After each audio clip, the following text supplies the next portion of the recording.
Good evening, everyone, and welcome to Science and Beyond. I hope everyone's having a great holiday weekend. You know, I've been out on the road. A stupid me, I don't know what I thought I was doing today. So I said, Lynn, let's go get something to eat. She's like, all right, babe, let's go get something to eat. Yeah, that was just ignorant. It was insane out there. Yesterday, it was even funnier because we went to a casino to go to one of the buffets for Thanksgiving Day. And when I checked on the website, oh yeah, we're open. Get there. I said, oh, not only are we not open, but we're not even coming back thanks to COVID. I was like, oh shucks. We stopped at the next one. The line was literally probably 3/4 of a mile long. It was like wrapped around inside this massive casino twice. I was like, nah, I don't think we're going to go there. We got lucky, got the island view. Their line wasn't too bad. The casinos are great, by the way, for dinner. I mean, they have great restaurants in there, great food. I stopped. Matter of fact, on the way home before I come to talk to y'all, I stopped and got me a dozen beignets on the way home. Made a little coffee, had a little beignet. If y'all know what a beignet is by now, if listening to me, I'm just shame on you. Is all I can say, man. Go look it up. It's famous for New Orleans. They're all over the Gulf Coast. But it was a nice little ride home, nice sunset. Posted it all to our Twitter feed. I mean, not our Twitter feed, our TikTok feed, where my dog is more famous than I am. It's just pathetic, man. Just pathetic. Lola is, I'm telling you, yeah, Lola is just stolen the show. Her and Fiona are just like super famous now. People just love them to death. And I'm like, yes, my dogs have taken over. It was supposed to be a page for this station, but somehow the dog got on there now. Oh, well, we've been evicted. The dog has taken over. But a couple of things right quick before we bring on our guests. You know, there's been a lot of stuff going on the station. I know everybody's been asking us about holiday broadcasts. We're going to be giving away a lot of books as usual. And when we're talking with the Goodwins in a few minutes, we're going to talk about that as well. As you can see behind me, look at Santa back here holding up this book saying, hey, look what I got. And we're going to talk about that in just a few minutes. But we do have a lot of shows coming. We're going to be giving a lot of books away. So find your favorite show. I think just about every show on the network, we're either going to be sending books to or giving them the way to get them from us to send them out to whoever won the book. So it's going to be mixed authors from a lot of different, yes, a lot of different authors that we're going to have books from that are going on. I think when I talked to Shelley yesterday, I think she said 27 different authors. So some of them, and then where they are, can you see them? No, you can't. I'll be giving away 5 of these. 3 of them are sitting right here, and the other 2 ought to be coming in about a couple of days. So we'll be giving away 5 of these. So this is more than one book, people. You have to read through it. I'm not getting into it. We'll talk about that in a few minutes. But along with several other books that we're going to be giving away. Also, not sure how I got talked into this, but we are going to be giving away audio as well. So a couple of our different guests that come on the show have actually given us audio cassette. No, I shouldn't say audio files that you can download and you can get and you can listen to the book instead of reading the book. Or reading the novel, because I know how y'all are, people. Y'all are like me, you're ADDH. You got to be doing 5 other things while you're listening to something. So this way, y'all can sit there and listen and enjoy the audio book that way. But anyway, enough about all of that. Welcome, Emily. Welcome, John. How are y'all tonight? Good. Hey, Joe, we're doing Good great. to see you. And y'all think I'm crazily busy. Jesus, you ought to see these 2. Oh, Lord. I'm not kidding you. They nonstop. Every time I talk to John, he's doing at least 5 different things. It's going to be crazy. And then y'all going to be doing Christmas stuff. So wait, let me get this straight. So I know the big gala just was 4 weeks ago. Yeah. So that's over. Then I seen y'all partying down at some wedding somewhere. I'm not even going to ask about that. I'm just going to skip over that. And now we got Christmas going on. Amy, what are you, like, taking speed or something, girl? Jesus. No, just got to keep busy. It's kind of like that time of year where there's just so much happening. So, it's just kind of one event to the That's next. true. But, then there'll be the holidays, and after the parade coming up, then we just have one more virtual event, and then that's it. The parade's really exciting. It's this weekend. It's Sunday, and that's the big Hollywood Christmas parade. It's the biggest Christmas parade in the United States. It's broadcast on the CW as well as on the AFN, American Forces Network, and then KTLA, which is the big station here in Los Angeles, will air, which covers most of Southern California. But we didn't have it last year, so we're very excited that we're having it back again. Our involvement is that we're the green room, so all the celebrities that will be entering in the parade, and Emily's got a whole, she'll be able to highlight some of the different celebs that'll be involved with the parade. But they'll all be hearing this up. This is behind me is one part of the L. Ron Hubbard Library where we have all the Battlefield Earth awards and stuff like that, which we'll be talking about a bit later. But throughout the rest of this room here is, like I said, this is the L. Ron Hubbard Library, and so this will be full with. We'll only have about 150 celebrities this year. We normally have a lot more people here, but due to COVID, we're keeping it just very much more low key. We don't have the big buffet like we normally do. It'll be all prepackaged food that they'll get. Yeah, and it's all being very, a lot of protocols for COVID. This is the largest event that we've done here in LA with, crowd. I mean, LAPD said they're expecting 1 million people on the street. It's going to be interesting, but yeah, so we're taking kind of baby steps back into the event. Laura McKenzie and Eric Estrada are two of the parade hosts, and they're donating 10,000 masks, and they'll be handing them out along the parade route. They're very nice little Christmas masks, and anybody coming in to the green room, it's all just being kept very tight with protocols and stuff. Just we're getting in the holidays, we want to keep everyone safe, and we'll have a registered nurse on site, just making sure everybody's okay, and so it's going to be good. And then on the street right next to us, we have a 160-foot long step and repeat, and there's more media confirmed for the event this year than we ever had before, and so there'll be at least 100 different media outlets that will be here in attendance, doing interviews with people. It's massive. It's a 160-foot long step and repeat. And in addition to hosting it, though, we have our own entry in the parade. We have, I think you've been listening to a bunch of the stories from our audiobooks, the L. Ron Hubbard pulp fiction stuff from the 30s and 40s. So one of those stories is called Under the Black Ensign. It's an old swashbuckling pirate story. And the main character, Tom Bristol, has been turned into a 5-story balloon. And he's going to be cruising down the street, Hollywood Boulevard. Wait, you're not going to be holding this balloon, right? No. Just making sure. It's like 25 people to hold it. It was just her. I can imagine. It's helium. It's a helium balloon. It's a helium balloon. We'd be pulling her down off of Mars somewhere. That might make an interesting shot once. And then we also have another thing too, is as the green room, we also have a segment which will be in the parade. One of the books that L. Ron Hubbard wrote is called The Way to Happiness. It's a non-religious moral code, and it works out really good. Michelle Stafford, who's a multiple Emmy award-winning actor for The Young and the Restless, is going to be on the. It's not a float. What it is we've got part of what gets done in East LA is this anti-gang events that get done. That Way to Happiness helps to sponsor. So we got these lowriders, the peace rides. The peace rides. So these lowriders, they're going to be riding down there, and she'll be in the front one there.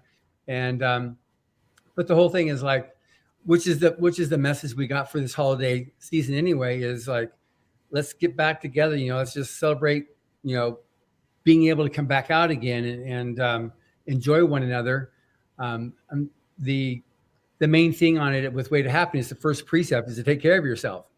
And so that book has had over 100 million copies sold. It's got the Guinness World Record for the most translated book. Mm-hmm. So we're looking forward to a really fun time. I was thinking, I've been to a lot of events since I was down there with y'all, and I felt very comfortable there as far as COVID went. I've been to a couple just this week that I did not feel that comfortable with. And we have really low COVID numbers down here right now. Really low numbers. But something about them just, I don't know. So people, I'm going to say this, and I say this all the time when I'm on the air or when I'm traveling, whatever. If you feel uncomfortable, leave or go get a mask or something. Don't make yourself miserable the whole time. You'll actually see interviews I've done with different people over the last 4 months where they're actually still wearing their mask. As long as they're speaking loud, I can deal with the mask. That's just... But, make yourself comfortable. Because I tell you, I was in one of the casinos. They said, I might have to leave this place.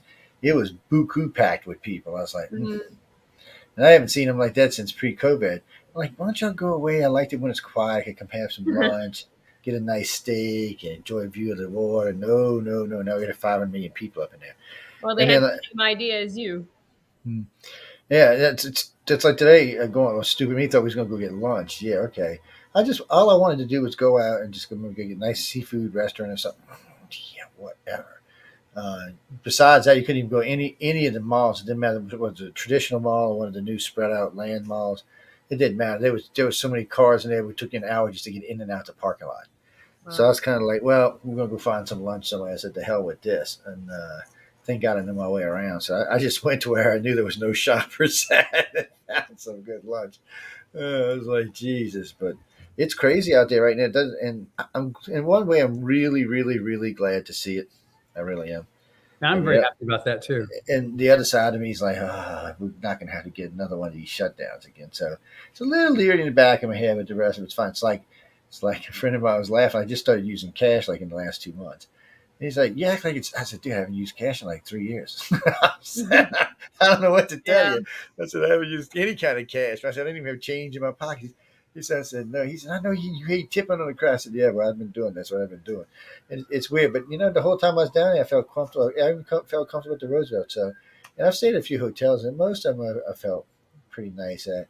The ones on the beach makes you a little paranoid because there's a big, big, big, big turnover of people coming through there, and they're coming from all over the country, so they make me a little nervous. But other than that, but so far I'm surviving. I'm doing okay. I'm alive and kicking and giving away more books, people. Yes, I heard that bleep in my phone. I mean, that bleep on the computer a minute ago. Yes, giving away lots of books. Well, you mean these? Oh no, these are $5,000 each. What are you talking about? You have to make a donation of 5 G's to get one of these. Yes, I Maybe had. you should get the Santa Well, too. I channeled L. Ron Hubbard the other night and had him sign every one of these books. Like, I'm just kidding. Before anybody sends me, let us know. I was teasing. I was teasing. $5,000 would be a serious deal. I'd be like, here, you can have one. Yeah, if I could channel this, but it would be. It would be a most interesting conversation because when as I'm listening to different things he's done, you always leave a little piece. The writer always leaves a little piece of themselves in the books. And now that I've been through, I don't know, 2 dozen, maybe 3 dozen, about two and a half dozen. I'm kind of, and plus the book he had sent me a couple of months back, kind of gave me a different look on who and what he was. Because if you listen to the Hollywood version, it's a whole different thing than who you're actually reading about. So Yeah. it's always a pleasant surprise. Because usually, if you let Hollywood, they'll almost always disappoint you. In this case, it's the other way around, so that's kind of nice. Uh, and then a friend of mine the other day is trying to he's trying to bribe me. He's seen one of these sitting behind me. He goes, "Oh, how much you want for that?" I said, "You go on the website and buy the damn thing." He's like, "No, I want the one you got. It's special." I said, "It's special." I said, "Why you want it? Because it's free." I said, "No, no, no. Let's go buy one." I said, "I know what kind of special you mean here." I was like, "Oh, dude, you got to watch these people." I will. I'll get phone call. Matter of fact, we're having we're in a political show a couple weeks, and this is a serious show. We're really, really, really, really going into this show. We're tearing the politicians all over the planet. People are calling. I mean, writing all over the screens. Are going insane. And all of a sudden, this lady comes in and says, "Oh, I thought this is where you could see the L. Ron Hubbard event." And I just stopped, like, wait, what? And she said, "Yeah, the 21st event they had." I said, "No, you got to go to YouTube and type in right into the future 2021. So be sure you type in 2021 so you get the right one." I said, because there's a few of them over there. And then now the host goes, she goes, "What the hell were we talking about?" It's like, I said, "I don't know. I think we lost that conversation, but it was funny because it was just the way it happened." Because this system doesn't allow us to take phone calls, which kind of bites sometimes. But I do give a lot of our I mean StreamYard. I give them a lot of hell about it. I'm like, look, guys, come on. Y'all a big business now. Y'all are booming. Things are growing for you. Fix it to where we can take phone calls.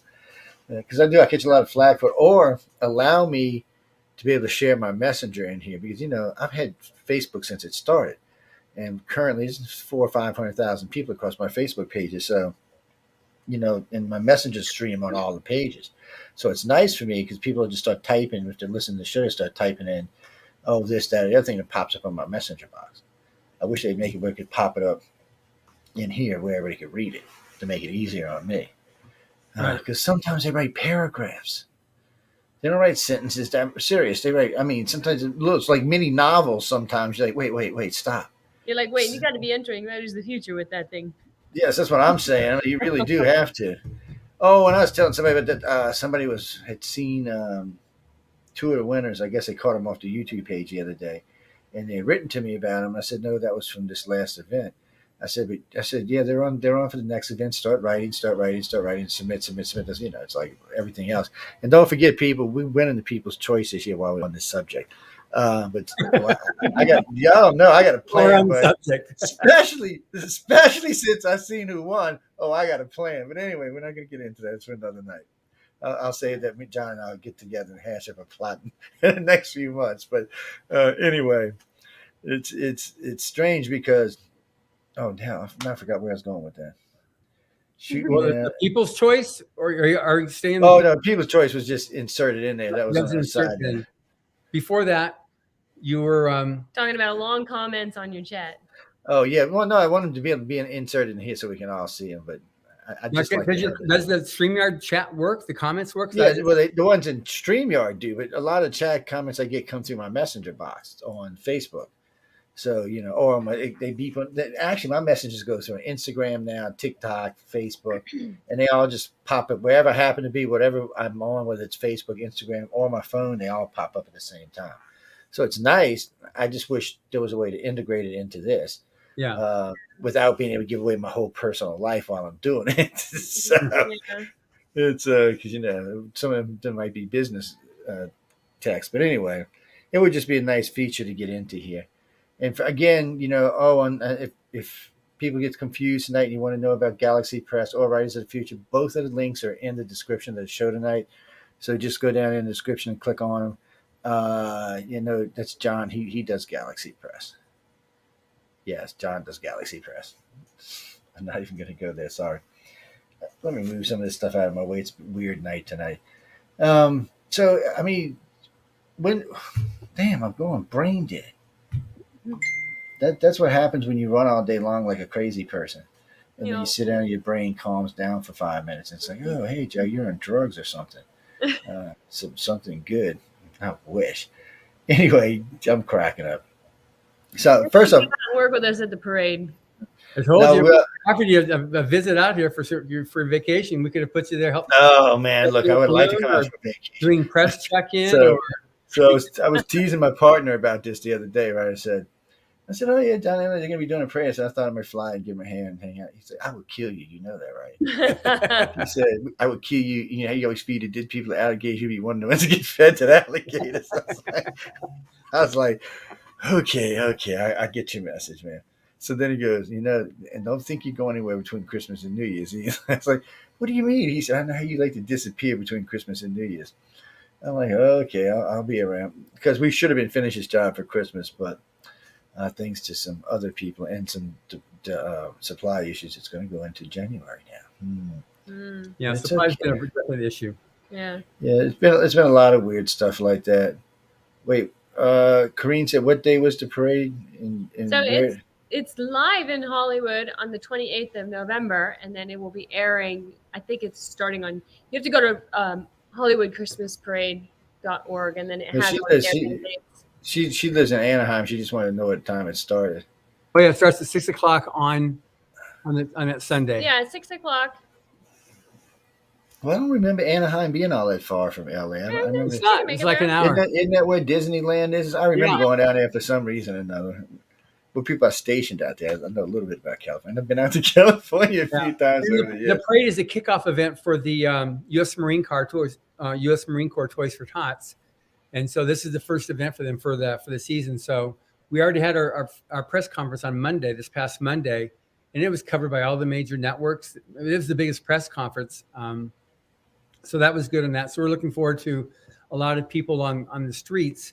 But it helps start with, like I said, the Marine Corps, because they've donated millions of toys every year to the needy. Mm-hmm. And then we've also got, Emily's been in touch with almost every military agency. So we've got the Air Force / Space Force is carrying one of the balloons. The Army Rangers, the Civil Air Patrol. And then we also have like American Legion Auxiliary, and I think that's it on there. Yeah, but y'all gonna have great California weather out there. Oh yeah. Oh man, yeah.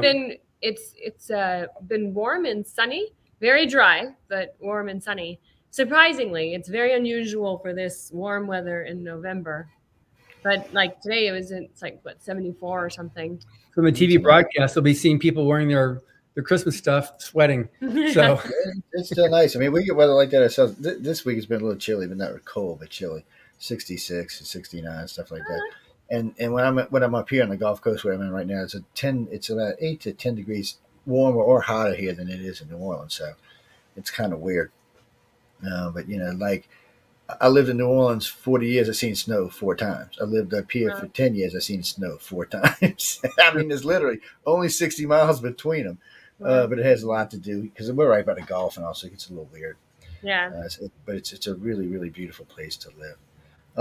So hey, that's right. Y'all can't give away stuff off the floats. That's right. I didn't think about that. No. Yeah, see, because down here you can give away stuff, all No. kinds of stuff. yeah, you can't do that in Hollywood. The only thing they're giving away this time is masks. So Yeah, well, that's still good. That's a good idea. I know. Yeah, it's a great idea. But Nothing what's wrong good about this thing is like we were shut down last year, so now that we're back open again, we're very excited about it. And so is the city. The city actually made the reach saying, look, are you guys going to be able to do the parade again? And so we've got our Mitchell Farrell, who's our council member over Council District 13, which is what Hollywood's in. And then we also have council member over another one in the downtown area. And also next door to us, Nithya Raymond and Yeah. the local senator. And then we have the senator, this California state senator, Durazo, who's also going to be in the parade. So we try to support, the local politicians as well. And then we've got, in terms of celebrity participation, there's probably 50? Yeah, probably. About 50 different celebrities.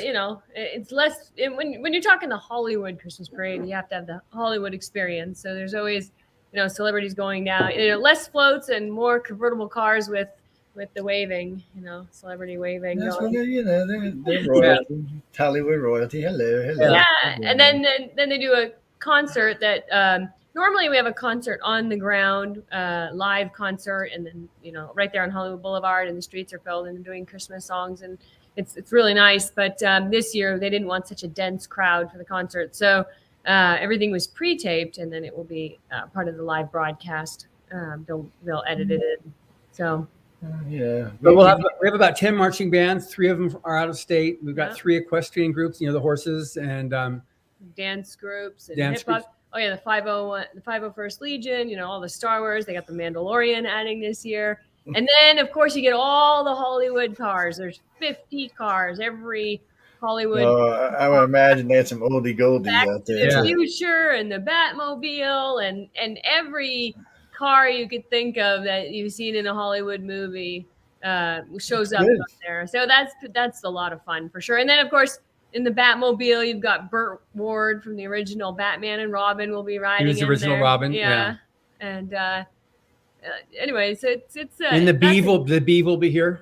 Leave it to Beaver. Oh, come on, he's not still alive, is he? Get out of here. He is. Yeah. Jerry Mathers. Jerry Mathers is here. He's a great guy. And then Wally, he was going to be here, but then something happened. He wasn't able to attend. So, but we'll definitely, the Bee will be here. Danny Trejo will be here, and Jerry. We also have who's the original Hulk? Lou Ferrigno. At least he speaks good English these days. His English now used to not be so good. Oh man, it sounds like a good bunch. You never know who's going to show up with a convertible. Yeah, and then the host for the show, it's as per usual, Laura McKenzie and Montel Williams, Eric Estrada, and Dean Cain, the old Superman, and. So it's a lot of fun. It's a great group of people, and we look forward to it every year. It sounds like they're a lot of fun to hang out with. Yeah, they are. So you give them a paintbrush and say, "Hey, you want to do some paint? I got a job for you. Come here." Everything happens so fast. They're down there, because it's like I said, Hollywood. You got everyone's down there with the red carpet and all the media and all the flashing, and then they come up and then they all go down the parade route, and it's definitely a lot of fun. I mean, they have certainly a lot of fun down on the street, and there's a Winter Wonderland, which is has a whole bunch of trees. I think 60-foot tree down there they just put in, and It was a donation from Owen Hubbard actually to the city of LA and well Hollywood specifically back like what in the 70s or He started in the 80s. 70s. He did a whole thing. He Yeah. donated a Christmas tree because he just saw that it was very Christmas poor. And so he did that, and it's been a tradition every year since then. So everybody, the parade goes past the Winter Wonderland right there on Hollywood Boulevard, and then the Santa goes by, and the lights turn on all the trees, and kids go in, and oftentimes there's a whole Winter Wonderland set up and concerts and Santa house and everything. I think it's a little pared down this year so that we don't get a lot of crowds in there, but still it's up. I saw the trees when we were driving by this morning, so that's all ready to go for this Sunday. It's going to probably be bigger than people think. We noticed down here that a lot of the events we thought were going to be a little tighter, a little less. Actually, probably about double the size they expected. Wow. So it's been kind of, and even I was looking to book. I was getting ready to book a hotel down in Panama City Beach, Florida, and I was just nosing around, looking around here on the Gulf Coast. There ain't nothing available. They're booked up the entire weekend. Every hotel, from the big ones to the little ones, all the casinos, and like the Beau Rivage and Hard Rock, those rooms are minimum $550 a night. They just go up from there. That's where they start at. And hell, I think right now Beau Rivage is probably more like $650 and up. And $650 gets you a little box. You get a bed, and a bathroom and a TV, and that's what you get. And what is it that's happening down there right now? Nothing. It's just nothing. Oh, that's just how it is. It's coming back to life, and it ran out in sellers market. Well, see, Beau Rivage does the Coca-Cola Bears. So they do it from when you walk into the front of the casino and all the way back. They got all these scenes of the bears doing their things and the wolves talking to them. They had snow scenes all later. It's really pretty. I'll film it. I'll put it on. I usually put it on every year. I just go through and film the whole thing because the place is really done up nice for Christmas. They really put on a great Christmas show. That's one of the nice things about having the casinos here, like the one on the beach. Isle of View just paid for the whole Christmas display that you walk through. They provide you with hot chocolate. They get carolers out there and stuff, and it's interesting. And Pensacola does a crazy show. They got all their restaurants are serving food for free. Wow. You go to the different neighborhoods, they're giving you samples of all the different foods. As the little buses or carts drive you through the neighborhoods, everyone's caroling at different places. Each one has their own specialty flavored hot chocolate. It's very strange. Oh, yeah. Southern kind of strange kind of thing, really. I was like, yeah, I can only take so much carol if you want. Just be honest about this. But it's a lot of fun. I tell people all the time they should go and enjoy it. But it's weird, and I know a lot of people told me they're looking forward to the California parade this year. Well, to the Los Angeles Hollywood parade. Yeah, it's a fun parade, and it's just like I said, because there's so much support on that from the media on it right now, so it's getting a lot of support that way, and it's the first time in 2 years the community can actually come together, which is what's happening, and it's for everybody. Well, it's for everybody. Chris and him are coming down from Sacramento, so that's a nice little drive. Yeah. And they're telling me a lot of their other friends are coming in from San Francisco and other places along the coast, and I was kind of like, damn. Yeah. Well, that's good. It's a 2.5 mile long parade. It starts from basically right in front of our building here on Hollywood Boulevard. Is where everybody's lining up, and obviously we're the green room, so it makes sense that it's going to be starting right by us. Yeah, right there. But we've got all the cool cars are on our roof, and then they drive down the ramp to the 4th floor, and that's where all the celebrities will load in. And then it drives down to the street, and then we have a little chute that they go right into the parade route. And Hollywood Boulevard is a red carpet over the whole boulevard from Orange Street, which is between us and the Hollywood Roosevelt Hotel and Highland. So the whole thing is a red carpet, and it's shot at nighttime, which is intentional for the purpose of television. It's got these huge lights that shine down and just light it up. But because it's nighttime, it gives a really great contrast with the colors and the cars. It's just everything so much brighter. Yeah, it's pretty. It looks gorgeous. And then then you go in front of the stand with the parade hosts, and then they interview the people. So it's just a whole lot of fun, and we'll have a lot of our friends here that will be at Author Services for the evening. And normally we have like 600-700 people in here. Now this year we're not having any entourage, and and there's no musicians, So it's only like 150 to 200 people Yeah. that will have here just because of COVID concerns. Just to make sure that everybody stays safe, but has a great time. Yeah, and it's important to stay safe. Yeah. Yeah. I was on the show 2 weeks back, actually 3 weeks ago. I was on a New York show, and a guy called in. He said, "I've heard you on the other show talk about shots." I said, "If you ask, I'm getting on my booster." I said, "Yes," but I said, "I'm getting a J&J. I'm not crossing over." I said, "But I said everybody needs to be safe. Be safe in your way." I said, "If you're scared of these things, wear a mask." I said, "Stay away from it." I said, "But look, I said I'd like to see this go away." I said, "I got lots of plans on doing some lectures this year. I got a couple of invites to DC. I got a couple of invites to other places. I got invited up to Washington State, which I don't know if I want to go up there or not. It's kind of violent up there these days." Yeah. I was thinking, he said, "Wait, you're going to go to D.C. and not Washington?" I said, "Seattle's kind of violent, man, since D.C.'s got cops." I said, "I don't know if I want to go to Seattle. It's a little scary up there." But I got a couple of friends that stay up there. They're doing a gig, and I said, "Oh, come on, it'd be great. Come on." So, yeah, I said, "You can protect me, man?" I said, "I need protection while I'm there." Oh, it's hilarious. But they got You can bring Lucy. Is that her name? no, Your dog? Martha. And Martha will be going Martha. with me to Seattle. Yeah. I don't bring her to LA because I really don't. Where I was with y'all, there was no reason to have her there. Yeah. Now, if I've been planning on doing a lot of traveling when I was in Cali, oh, yeah, she'd have been with me. She'd have been in the car right where everybody could see her. Say, "Let's see how pretty she is." Do not touch. It will bite. Actually, a lot of times I travel. I actually got 380. I carry a lot of times with me, but I didn't feel any need to bring one down there. A friend of mine said, "You didn't feel the need to bring a gun to Los Angeles?" I said, "No, not really." And the whole time I was asking, time when I were out one night walking, anyway, we were just walking in the street, and then he went back, and I forgot some other guy come running around the corner screaming. There was 3 people down the street screaming their heads off. I said, "Yeah." He said, "You're not scared?" I said, "It just sounds like New Orleans to me." That's like walking through the French Quarter. New Orleans, He LA. says, "It's nothing. It's nothing scary out there Well, because he you was hear all back kind in of strange Arkansas. people." Yeah. Now Arkansas can be scary now, people. Really? Oh yeah. I've never been there. Arkansas can be scary for other reasons we can't get into that. Tom might get offended if we do, so we're not going to talk about that. But All right. Then. Arkansas is a beautiful state. It really is. It's great, and there's a couple cities we go to. But where is it?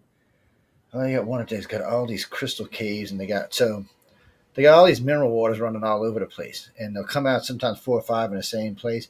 They actually stream them out so you can see them, and they mark what minerals are above each one of them, so you can fill up whichever bottles you can mix and match and stuff. And they got great in the what is the name of that town?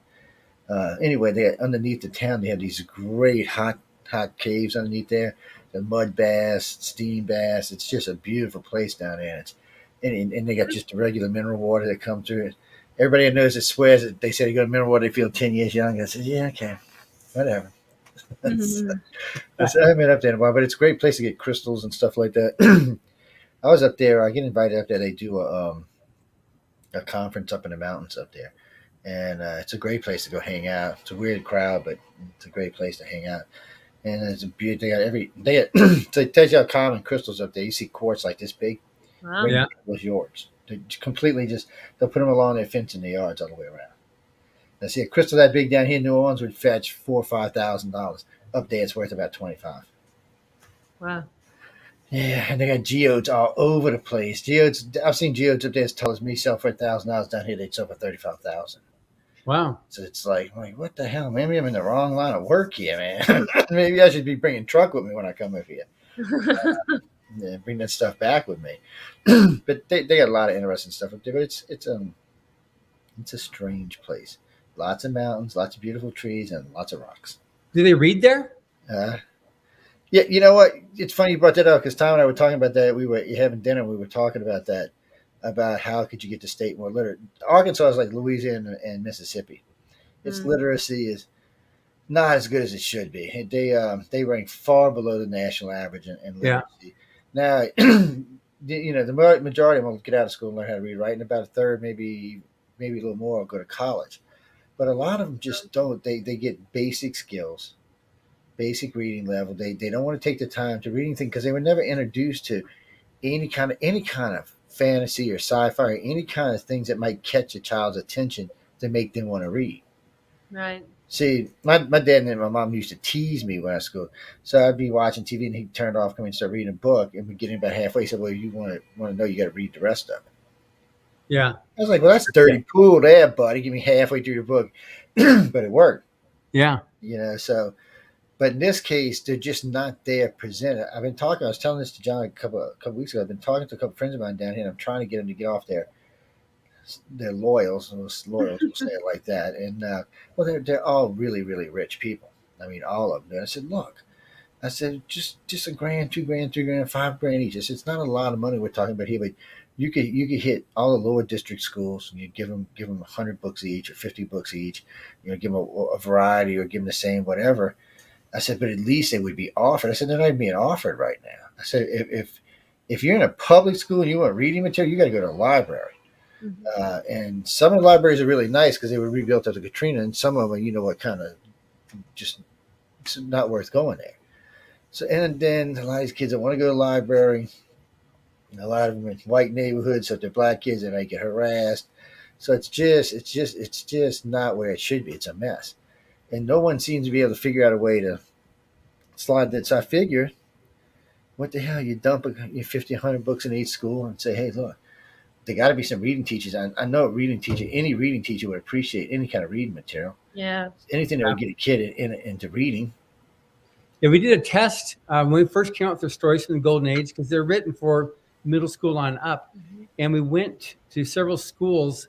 But one of them I went to specifically was one where it's definitely the impoverished neighborhood. This was in Southern California here. And we did a test with a group of 10th graders who had been expelled and they were coming back in on a reentry program. And so we got them these stories from the Golden Age. Like, in fact, one of the ones that our balloon is the Under the Black Ensign. One of these kids was reading that one too. And it was funny. At the start of we had 2 hours. One was before lunch, one was after lunch. And before lunch, you'd have the girls and they'd get in there reading their books there and like that. And they liked the mystery. And the guys went after like the science fiction. And the guys were like, they're going to read no book. But then the girls were like, sorry, guys. The girls were so much into the stories that the guys who were not reading after lunch decided to give it a shot, and then all of a sudden they totally got into it and were reading. And these are kids that were dropped out. These were crims. They're the ones that were being arrested for various crimes and whatnot. And then they started getting into reading and actually enjoying these stories, which the teachers were really impressed with and very, very surprised that it happened. But that's one of the things about these stories, which is really, really good, that makes a difference. Like you're talking about some of these wealthy potential donors to get books into these schools. It does make a difference. These are stories that are high interest. And a lot of times you've got these students whose vocabulary is poor, but if you have a really high interest story, it'll pull them along more than their desire to I can't read, I don't like to read. Just the story itself is such that it makes them really want to read the whole story. And you've been listening some of these yourself in the audiobooks. Well, I know they do because I got a good friend of mine, Jason. Now, Jason, if you're listening, I love you, but Jason is a gifted young kid. Okay, he got scholarships at MIT. He loved it. Now, when he heard I had these books, okay, when he seen the first five set, set of five I bought, now the set of five, and then he's like, well, man, you got to give them to him. I was like, give you what? Get the hell out of here, because he's done a lot of reading. He likes to read. He absorbs a lot of stuff to read now. He's become an internet junkie like everybody else on the planet, unfortunately, but he still likes to read. And it shows you when books are introduced to you correctly at the right age, you want to read. Yeah, that's right. But it's hard. And I was having this discussion with a friend of mine who's a school teacher, and he said, well, once it gets to a certain age, it's not true. I said, well, that's not true. He said, well, Joe, you were introduced to me. I said, that's true, I was. And I said, but I got lots of friends who weren't. And I said, I'll tell you how I used to trick them into it. We would start a story while we were walking to school, walking to the store, doing whatever the hell we were doing, riding the bike. And we'd start a story. We'd just work through the entire story. He said, well, that was a good story. Where'd you get it from? I said, from a story I read somewhere else. And we just kind of let it progress on its own. And so they would actually go back and start reading some of the stories where I got the opening lines from. Mhm. Uh, and it worked real well. And they got into it, and they were 16, 17, 18, 19 years old. So I don't really think it's too late. And even for me, I would prefer, people give me shit about this, but, through age 25 to about age 50, I would prefer to read a technical manual over anything. And I know people who'd rather shoot themselves than read. Yeah. Okay, let's be honest about it. But for some reason, it was just like my brain was moving too fast at the time for me to actually to sit and read a novel because I'd want to skip ahead, jump ahead. As it is on TV, I got to give Linda the remote control because if not, let's just skip ahead here a little bit. So it's like because my brain's just working too fast for it. So, well, with the pad was nice because it is audio and I can listen while I'm driving. So what I do is I just turn it on and I toss the pad on the other side of the seat, or I put it in the covey, the little glove thing on the other side of the seat, and I can't reach it while I'm driving. So all I can do is control the volume, or if I want to switch up to another story, but I can't control anything else. So it's nice. I just sit and listen to it as I'm cruising along, Mhm. and it's nice. I don't drive like a madman. See, if I listen to music, I get home way too fast. So this actually is true. This is way better for me to listen to. So unless I got business going on, I'll listen. And then I was doing a call with a customer, and for some reason, I guess because it was playing through the backside of the other phone, he's like, "What are you listening to?" He said, "Really interesting." I said, What are you talking about?" I said, What are you after?" I said, "You're not getting no discounts for whatever reason you try to get nice here." He's like, "No, no. What are you listening to?" I said, "Oh, I said Galaxy Press sent me this pad. It's a really nice pad." And I said, "No, I just listened to different L. Ron." "Oh, my daddy grew up with L. Ron Hubbard. He loved him to death." And he's telling so he spent the next 45 minutes telling me about him. I said, "Yes." I said, "Now can I go back to listen to the story?" "Oh," I said, "Wait, you know what? Now I'm home. I can't. So thank you." He's like, "You don't have to be an ass." I'm like, "Man, come on." I said, "I told you." I said, "There's nothing you need to call me about. You just wanted to chit chat."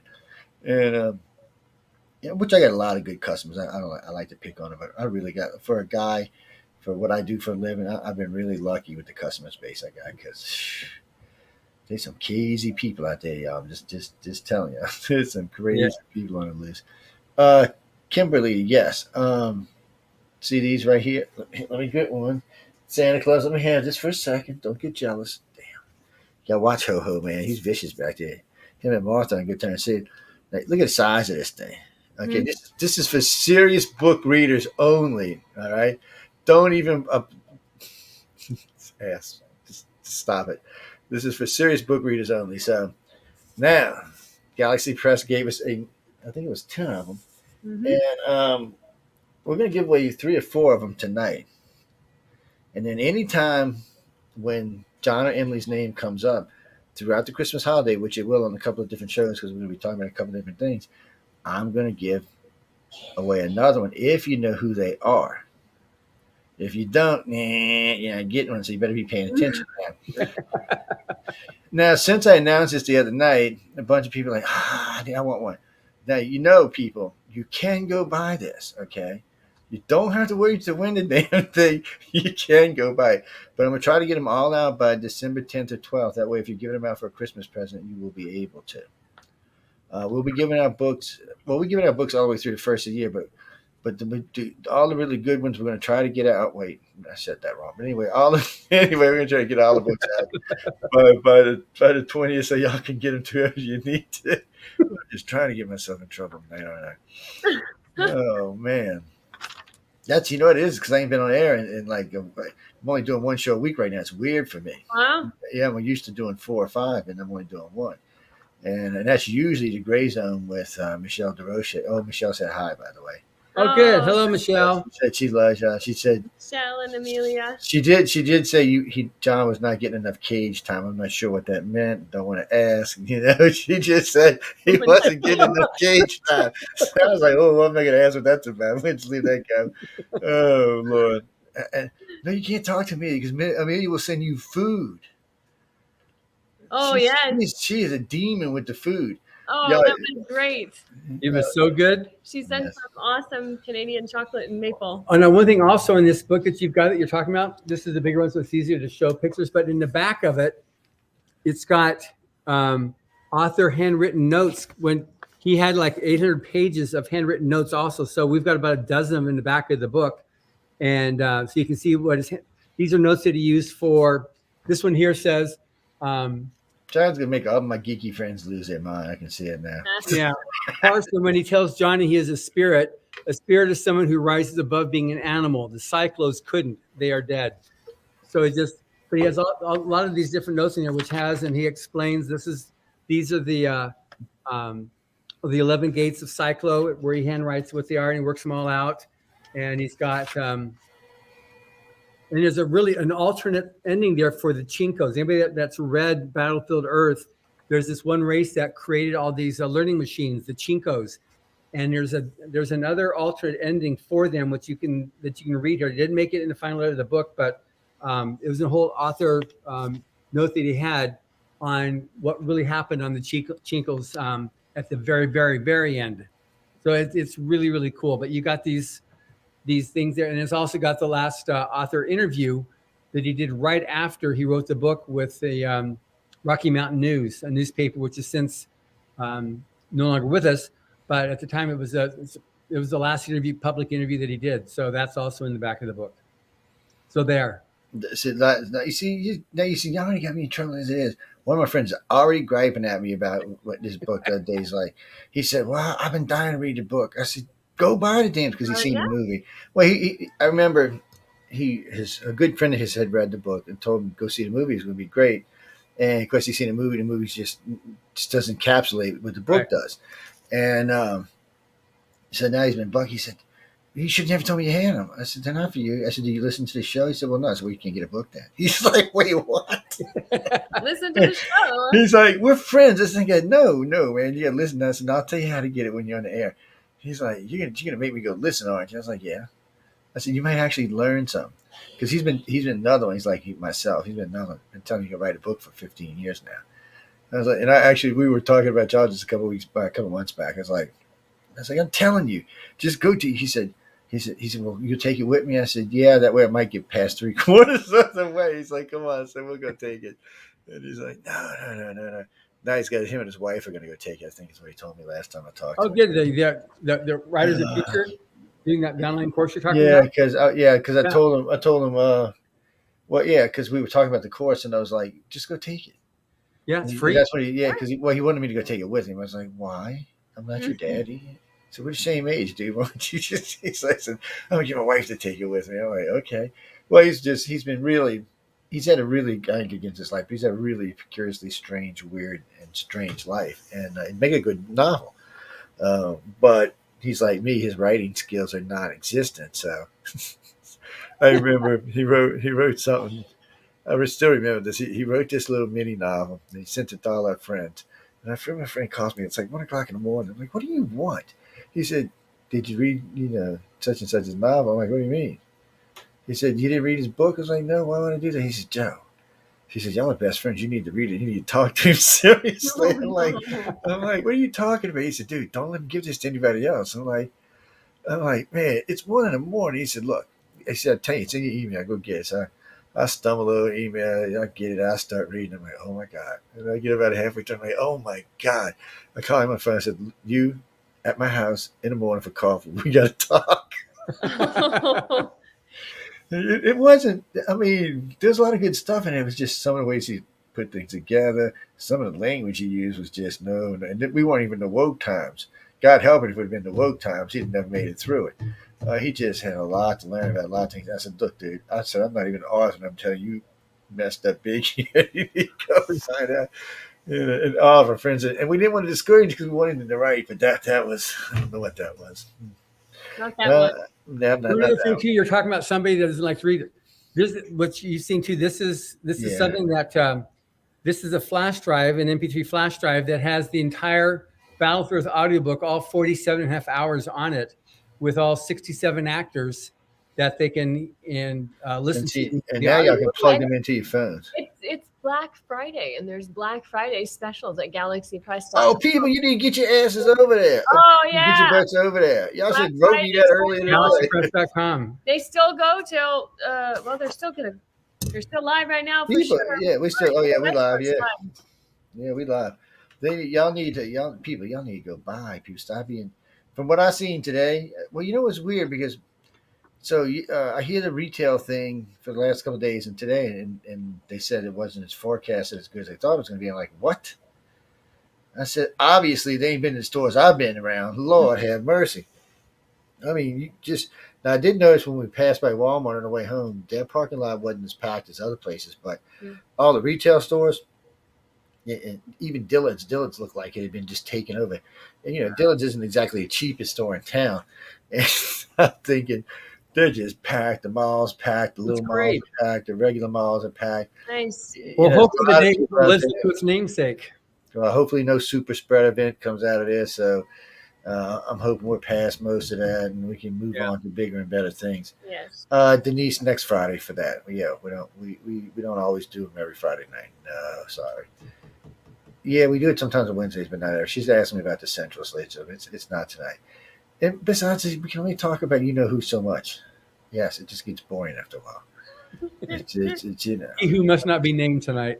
That's right. He should not be named. Period. But not tonight, especially. And yeah, I don't even know who we talking about. So stop trying to guess. Oh Lord! Now you see these. I'm not. I'm waiting till later in the show to tell y'all how y'all can get these books. So maybe I'll do it the simple way, and we'll do it just the first 15 people. But we'll do it like maybe 359. We'll see. Do y'all know y'all's prime number? Should I do that to y'all? It is science and beyond. Oh, you know what? Oh yeah. So we're gonna give away 5 books tonight. I want the first, and I'm gonna make this as easy as possible. The first 5 prime numbers. So whoever writes in, each one, you don't have to give me all 5. You just give me one, but you have to be within those first 5 people. So y'all got my email, icardcox.net. We'll see later on in this show. Yeah, I just got a birdie finger thingy. There's a lady present. You should be grateful she couldn't see that. Shame on y'all. Lord have mercy. Oh, so Janine said this. My wife also said this. So Janine writes to me just a few minutes ago. She goes, every time I see Emily, she looks different. And I said, my wife said that very same thing. She said, because a couple times she didn't recognize you. I'm like, no, that's the same woman. She's like, are you sure? Yeah, I'm pretty sure it's who it I is. look different. I Yeah. guess, yes, sometimes you just, and you do, you look different sometimes. But Oh. that's a good thing. That it's It's not like, always beautiful. yes, well, I'm not arguing at that point. We weren't arguing that. Nobody said she was ugly or anything. That wasn't what was being said. They say I always look different. And something, what was it? Yeah, everybody always says the same. No, it was all 3 of them actually. Now that I can think of, because we were talking in chat. We were watching the 2021 thing the other day in a group chat. It was only about 25 of us or so, and we were watching. And he said, well, "Wait, wait, is that Emily?" He said, yeah. She said, "Well, I said, well, yeah, 'cause she's decked to the nines right now, people." I said, "Well, you seen her on the other thing." Oh, people are strange. How was it? But where did they see me in the event? Oh, was it from your live stream that you were running? Oh well, no, because there's all the shots. Well, there's all the stuff before the event outside now. Oh yeah, yeah. So, Okay. yeah. So and then we've got shots of you like from the night before. Oh yeah. So when you're all relaxed, I still got to show this too, and she's all chilled out. You just chilled. You look so happy that night. No, I mean it was like the casuated canary. I mean, you really did. You looked really, really happy. Oh. Maybe happy is not the word. It was a Content great might date. be. Content might have been a better word for that. Yeah, that little moment. That's one of the best shots. Though was that candid shot of you there in the audience there during the I event. almost had to pay money to get that way. You're like the dude. You were the dude. Somebody said, he said, "Did you set that?" I said, "No, that was just sheer luck, buddy. It's what that was." I said, "That was just one of them things." I just happened to notice it right as I turned around and looked. I just happened to say, you can't really miss the size of the damn screen up there. Yeah. It was a great event. I really enjoyed myself. Everybody at the table was really, really nice. I really appreciated sitting there with all the judges because a really good bunch of conversations going on there. Yeah. And I got to say, I mean, everybody went out of their way to be nice. I was talking this with somebody the other day, and I said, they said, well, maybe they should make it an open event. I said, yeah, Emily would kill herself first. Open events can't be controlled, my friend. That's not going to happen. Yeah. It was because they said, well, you're always talking so nice. I said, it was a great time. I had a great time. I said, maybe you should suck up and get a VIP or something. They were like, or I said, maybe volunteer sometime. I said, they can always use some extra help. These are people who live out in LA I was talking to. Yeah. And, yeah. And they asked me how come I didn't invite them. I said, because I didn't want to. See, I'm not like you. I don't have to be nice. I don't have to be polite. I was like, I say, no. Anyone of a good friend. There was a few less people this year just with the COVID, and we kept it a little tighter. It was, but I mean, everybody seemed to be doing good. And it was nice that the hotel had the black mask all over the place to get your hands on. It was kind of nice. Everywhere I went, I thought it was just with the events with y'all, but I noticed in other places I went, they had them. And then we caught the salsa dance at night. They would give them out when you walked in if you want one or something. Y'all should have seen time at this salsa, baby. I should have videotaped that. That would have been priceless. Oh yeah, you guys. Emily's like, what the hell is Joe talking about? Yeah. Yeah, people, they had a big salsa party going on later that night. That was kind of weird to walk into that. It was a little strange, I'm going to say. It's, no, I'm serious, guys. First 5 prime numbers right here. Right here. So y'all could look. Give me the damn book, Santa. Santa Claus just don't want to give up the book. Look at that. Look at that. You see, and Yeah. you know what? Mighty fine looking book. It's a nice thick ass book. I mean, Lord have mercy. Wait, there was something in here. Where did it go? Oh, this ain't the one I had it marked in. Damn it. Where was it at? Oh, well, see, that's what you call old age people. I mean, y'all going to be reading and reading. How many pages was this? It's about 1,000. 1141. Oh, this is about the author in the back. This is excellent. Yes. Again, not for rookies. Okay. Not for rookies. Let's start. If you're a rookie, let's start you off with something a little easier. It is a pretty easy read. It's long and daunting, but it's not actually a difficult read. But one thing we do recommend if somebody, because I mean, you've listened to this audiobook, the Battlefield Earth audiobook. Mm-hmm. So if a person's a little bit intimidated by reading that, you can plug this in and listen to it. Oh, and you got the 67 actors, over 150,000 sound effects. Mm-hmm. It's such a cool, I mean, it won all the major awards right here.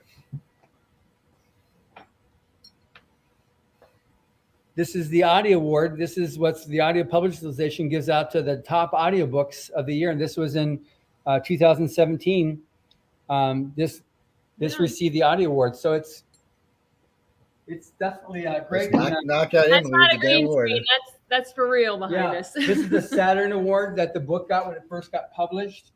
It's received several awards from the Tetradrama d'Oro, which is in Italy. There's been here's one from Ukraine, from Russia. We've gotten from France.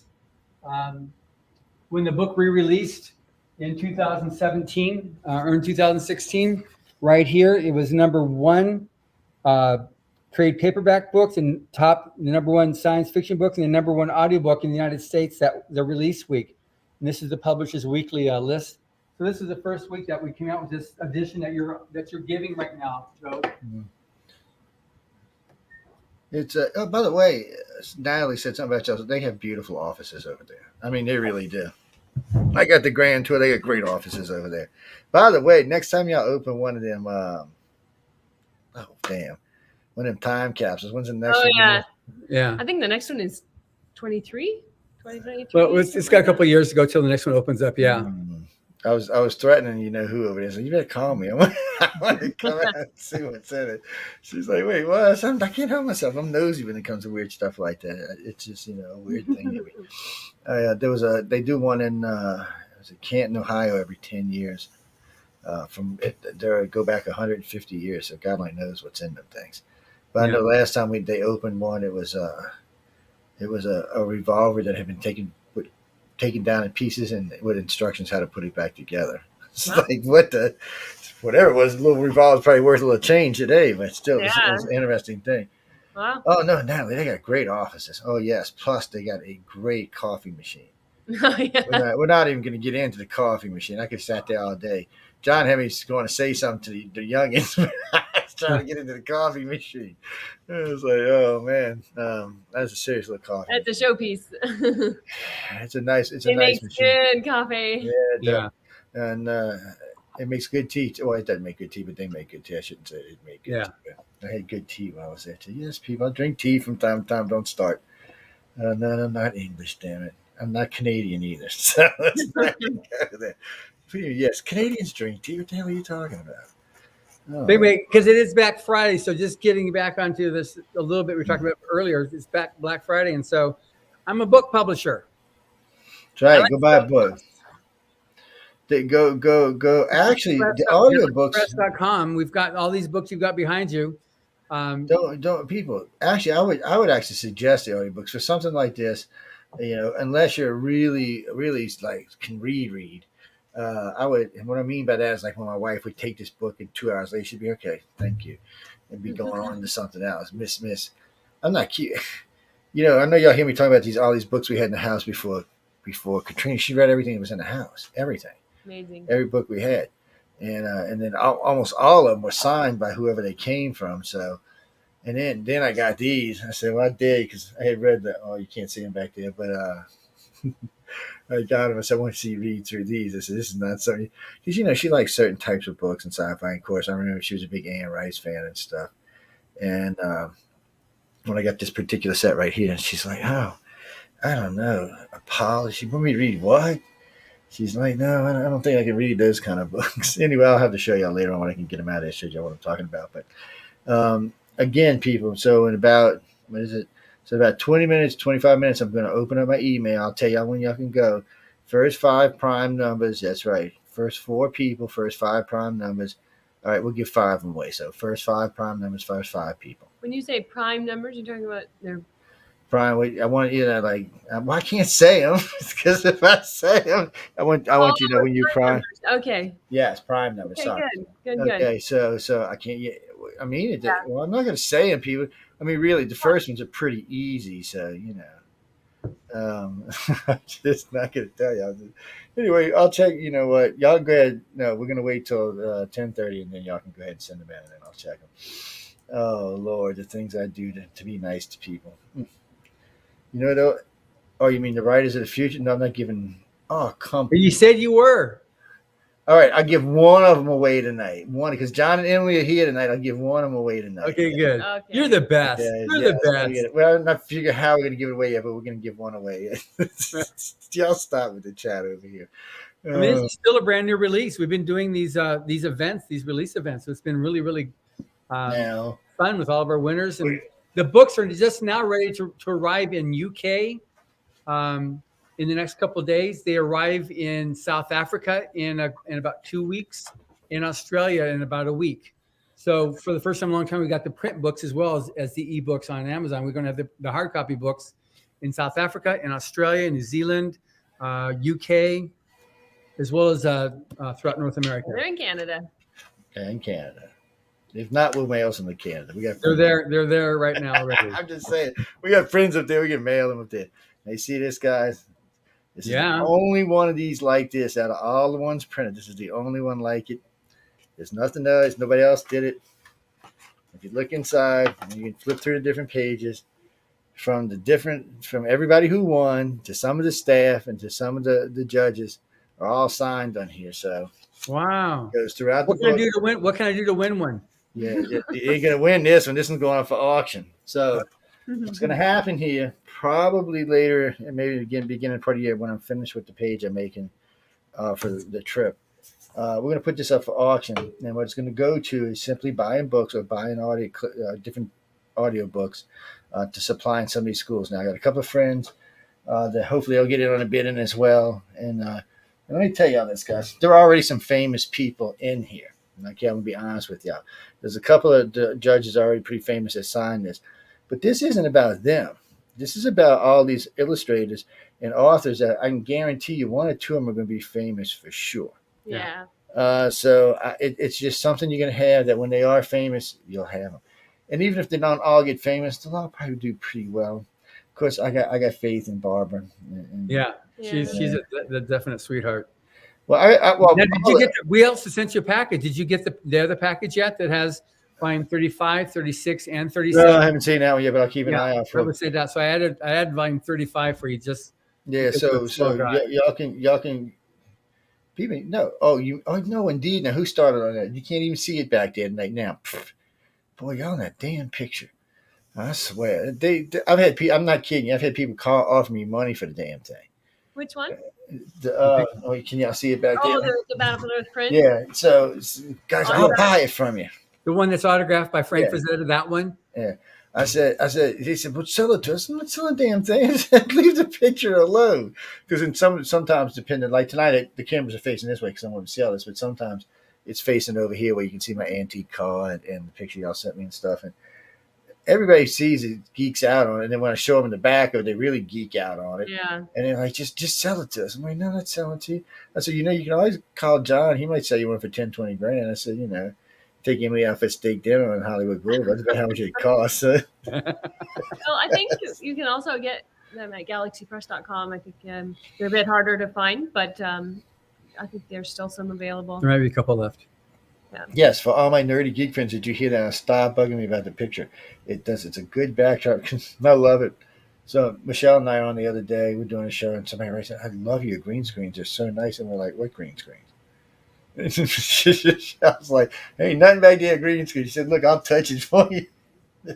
And I said, "No." I said, "We have because there's 4 different views I have set up in here because some of them have the maps on the wall, some have the sunken ship. It's just different things. It depends what kind of mood I'm in. It really depends what kind of show I'm doing. The skull there, he's always, I don't know how he got where he is, but he's always hanging out with us. And people, that's Lloyd Pye's alien skull, in case you don't know what that was. And Yes. of course Santa now. Yes. I seen Santa winking at you. You better watch out. Santa's a little strange. He might be winking at John. I'm not sure who he was winking at here. Ooh, anything straight face. We have to watch him. But as y'all can see, guys, he's holding on to the book, so we're going to be giving away in just a little while. If y'all are out in California, go enjoy the parade, people. If I was out there, I'd go. I'd take a little precaution because, it's a little crazy right now. But California's numbers are tanking down, just like Louisiana and Mississippi's are. And if you're living up in the Northeast, yeah, y'all getting y'all's butt kicks right now, but hopefully that'll go away. And God help all my friends in Europe. Lord have mercy. I feel for y'all right now. I've been talking to a few of y'all over there. Yeah, y'all are back to where we were, when Trump was president. Lord, that's just scary in itself. But hopefully, eventually, we'll get this caught up and get to move on, and life will get back to normal. I like traveling. Mm-hmm. Yeah. I like to get out on the road. I have my own company, so I can travel a lot when I want to. So it's nice to get out and do what I want to do. And there's so many people I got to meet. And look, people, I met so many people. I get brain overload. I forgot like half people's name. I was going back and I had to re-go through my brain to figure out who all I met when I was there because I was starting to confuse people. I was like, damn.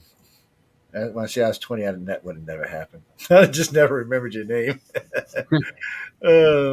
What was that? No, because Emily is ADHD. No, she can't. She can't sit still. Oh no. Yeah. And I'm telling you, when I seen it, when you hear me talk about this picture when she said now, this was like after pie. She probably got up early in the morning. This was late at night. This was not like this was an afternoon shot. This was it was after the bars, the place had closed the bar. So we were all just sitting around by the fire, and she was sitting on the side. And I think that was the calmest I've seen her the entire time. The girls were just like a whirlwind. So was John, for that matter. I'm not talking about Emily, but John was nonstop. Every time I see him, he was in there doing something. And they were great hosts. Both of them were. They did a fabulous job. Both did a great job with everything they were doing there. And even as busy as they were, they still had time to tell me hi and how you doing, make sure I was okay. I was just fabulous. Not just that, they have a great staff over there. Everybody is just really nice. And a bunch of good people. You couldn't ask for a better group of people to hang out with. No, I'm not inviting you. What are you talking about? I can't invite you anyway. It's not up to me. You suck it up to the wrong person. That's all I can tell you. It'd be nice to Emily. Well, the best way to get out here is if you either write or illustrate. You can send a story in. You can send your illustration in. You can win the contest. We have 24 winners every year that we fly out to Hollywood for the event. So that's your best chance on getting out here, and we'll pay for it. You bums, they fly you out there. Shame on you people. Yeah. Albert Hubbard on his legacy. He left specific instructions to continue funding the writers and illustrators of the future contest. So every year, 12 writers and 12 illustrators are chosen in blind judging by the top names in science fiction and fantasy writing and illustration. They're flown out. Mr. Hubbard's accounts pay for their flights. It pays for the hotel. You stayed there. It's a really nice hotel. Nice house, very comfortable. Fancy gala award ceremony is paid for. When you enter the contest, it's free to enter, and so he's made sure that everything's funded, so that stays going on that. So, and it's open to everybody. And now, since about half a dozen years, we've had entries online as well. So it used to be you had to mail in your entries, and that cut out a lot of people because the poor starving artists is a truism. It's for real. So now they can actually upload onto the website and submit their stories. And I mean, this year we had a winner who was one writer winner that was 67 years old, and another writer winner was 16 years old when she won. So it's just, there's no age considerations, there's no sex considerations, no nationality, no religion. It's just straight. Can you tell a good story, or can you illustrate good pictures? And that's what determines how you're going to win and come out here. And by the way, I picked the winners. Thank you very much. But now I'm serious. When I was doing an interview, there was two people I was talking to, and but young guy from Vietnam. First of all, he speaks probably better English than I do now, and him and I were talking. He was just so confident about how he was talking. I was like, it's like, well, dude, I said, if your writing's anything the way you're talking to me, you should have a shoe in it. And when I was talking with Barbara, so something about Barbara just came off. She was very relaxed with me to start off with. So we right off the bat, we were just chatting. We got into stories, and we started talking about our stories, sixes. And I was like, I don't know. This really sounds like, this might actually, because when she started talking about something about psychic cops or psychic police or psychic, I was like, well, wait, this might sounds really, really good. I said, I think you got a good chance at this. And, it's just chit chat because we were just talking, but still, that's the only two I actually felt I made that connection with that because out of the 24, 25 interviews I did, that's the ones. And then, but everybody did a good interview. There's one guy, which he needs a little work, but everybody else did pretty good. A couple of them were very good story. A couple of them were at least as showboaty as I was, so that's a good sign. They may, as long as they write good. I told them, I said, look, y'all can be flamboyant all you want, as long as your writing is there, you can pretty much act like however you want to act, but. So if it's not, they're gonna crucify it. Just keep that in the back of your head. Yeah, but the stories are really good, and those are the ones that are all. I mean, this is one here that you've got behind you, but this is the book. This is out in bookstores right now in Barnes and Noble, Books A Million, all over where you are. Books A Million. They did a special promotion there. We had a couple of 36s away too. They. Well, ladies and gentlemen, what you're hearing us talking about was both 36 and 37. Volume 36 and 37 women's were there. That's why it was so massive, and there were so many people to talk to. And next year is going to be even more. In April, when you come out again, April 8th, when we have our next awards event, we'll have the winners for Volume 38, and then all the foreigners from Volumes 36 and 37 will be here, which is about another. Well, I hope Blue Eyes makes it. About another 20, 30 people on that too. It's going to be another big party, Well, I'm saying, I'm hoping Mr. Blue Eyes from Australia makes it. He's coming. He's coming. Yeah. This guy was a great. That was great. He did a great job. He did. Ladies and gentlemen, you have to go watch and know what we're talking about. But if you go watch, it is on YouTube. Y'all can find it over there. We're not keeping it on our website because we're just diverting the traffic to theirs. So just go over to YouTube, type in Writers of the Future 21 awards 21, and it'll come right up. You have no problem finding it. And we just want everybody to go there to find it. It's easier than having it spread across because we have 3 YouTube pages. It would get a little irritating. It would, it'd be a 3 here and 5. It's just ridiculous. Just send everybody to one spot. So y'all can find it. You should go watch it. It was a great affair. It was a blast. Everybody had a lot of fun. Yeah. Even when I interviewed people after the event, because I asked, once everything was gone and everything had quieted down, I had asked, was it what you expected? Did you have any gripes? If you have any moans? Nobody did. And to tell you this is a great compliment to you and John and to Eco and to Tom. So y'all know after the event, we had a little party upstairs in the hotel room. You heard about that. Yes. And now there was 4 or 5 judges there, and there was about 8 or 10 of the winners there. And so we asked them, actually Tom said, what do y'all think? And he grows us. And I got to say, they were just so complimentary of y'all. Now, everybody had a little buzz. Don't get me wrong. So everybody was feeling, And they just loved all of y'all. They really, really did. The praise they gave to you two to start off with would have been embarrassing if y'all would have heard it. If I was even mentioning it, it would just be embarrassing. And of course, they just loved Tom and Echo too. They just felt that out of all the judges there, they felt that those are the two that really made the extra mile. Now, for me, since I was there, I think all the judges made the extra mile. I got to be honest about it. I've seen all of them putting time in. I've seen all of them taking time with the different people. I love the fact that there was as young as there was old. I thought that was a great way to have it. So it's not even the age discrimination in there. And I interviewed the youngest one. I interviewed the oldest. Oh no, did I interview the oldest? He might have been. I think I did actually. But We anyway, did. Yeah, I think Yeah. you did interview Yeah. him. yeah. By the way, I'm gonna keep in touch with him. There's a couple of them I want to keep in touch with that I think have potential. Might be good podcasters down the line. Don't want to distract them yet. They want to get some books out there. So Emily, when's your next novel coming out? Me? Yes, you. You put it on me all the time. I just thought I'd switch it around tonight. John's like, Publish the novels that everyone else, the short stories rather, that everyone else sends in. Yes, I know. And we help, and we continue to encourage those who start and don't finish the course. I don't know who he's Continue on. talking about. No idea who he's talking about. It's yeah, you heard that, Jim, right? So you want to come over there? We'll go take it. It's actually, it's funny you brought that up because last night I was talking with a host because he finds himself he's a new host and he had a no show on one of his guests and he couldn't figure out how to fill an hour. I'm thinking, really? I said, I can do that asleep. But anyway, I said, let me show you something. So I pulled out a book I keep on the side over here. I said, you see all these different topics, all these different lines, marks, everything in here? I said, each one of these is like 15 or 20 minutes for me. I said, you need to develop. I said, you have a lot of practical experience in the field you're in. I said, you got a lot of practical experience in life. You're in your 60s. I said, use that. Talk about that. I said, you'd be amazed how many people will stay and listen to that. Oh, it's a strange thing. No, when I get away, y'all got 5 more minutes and then we'll do it. 5 more minutes, people.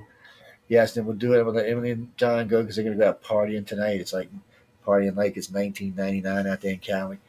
Yeah. Yeah, that's totally what we're going to do. No, I'm going to go do more preps for the Hollywood Christmas Parade. Yeah, because you're a workaholic. Yeah. I never thought I'd ever meet people like me, just to be honest with y'all, too. Maybe that's why we get along so well. It's somebody, we were sitting there and she said, who was I was talking to? We were sitting in the little downstairs lobby area, and she said something about Emily. I said, I don't expect to see her until about 11 o'clock at night. When she breezes through the lobby for a little while and breezes out. And then, I said, no, she warned me well ahead of time. She's going to be busy. And I said, let me tell you what, guys, I go ahead nonstop. I said, I'd see John like a glimpse here, a glimpse there, stop and talk to him for a minute. I said, John and I got together most of the time at breakfast because we were eating around the same time. Oh, that's good. And, but I then, was gone already by that point. Oh yeah, everybody was staying busy, and everybody was just having fun. And it was nice talking to the judges at breakfast. It's nice. It's nice talking to people without having the mics on or anything because people are a lot more forthcoming with stuff. And I told everybody up front, I said, if you tell me something off the record, it'll stay off the record, so you don't have to worry about it. I said, because we had a lot of other conversations that really had no business on a radio show. You never told that to us. Huh?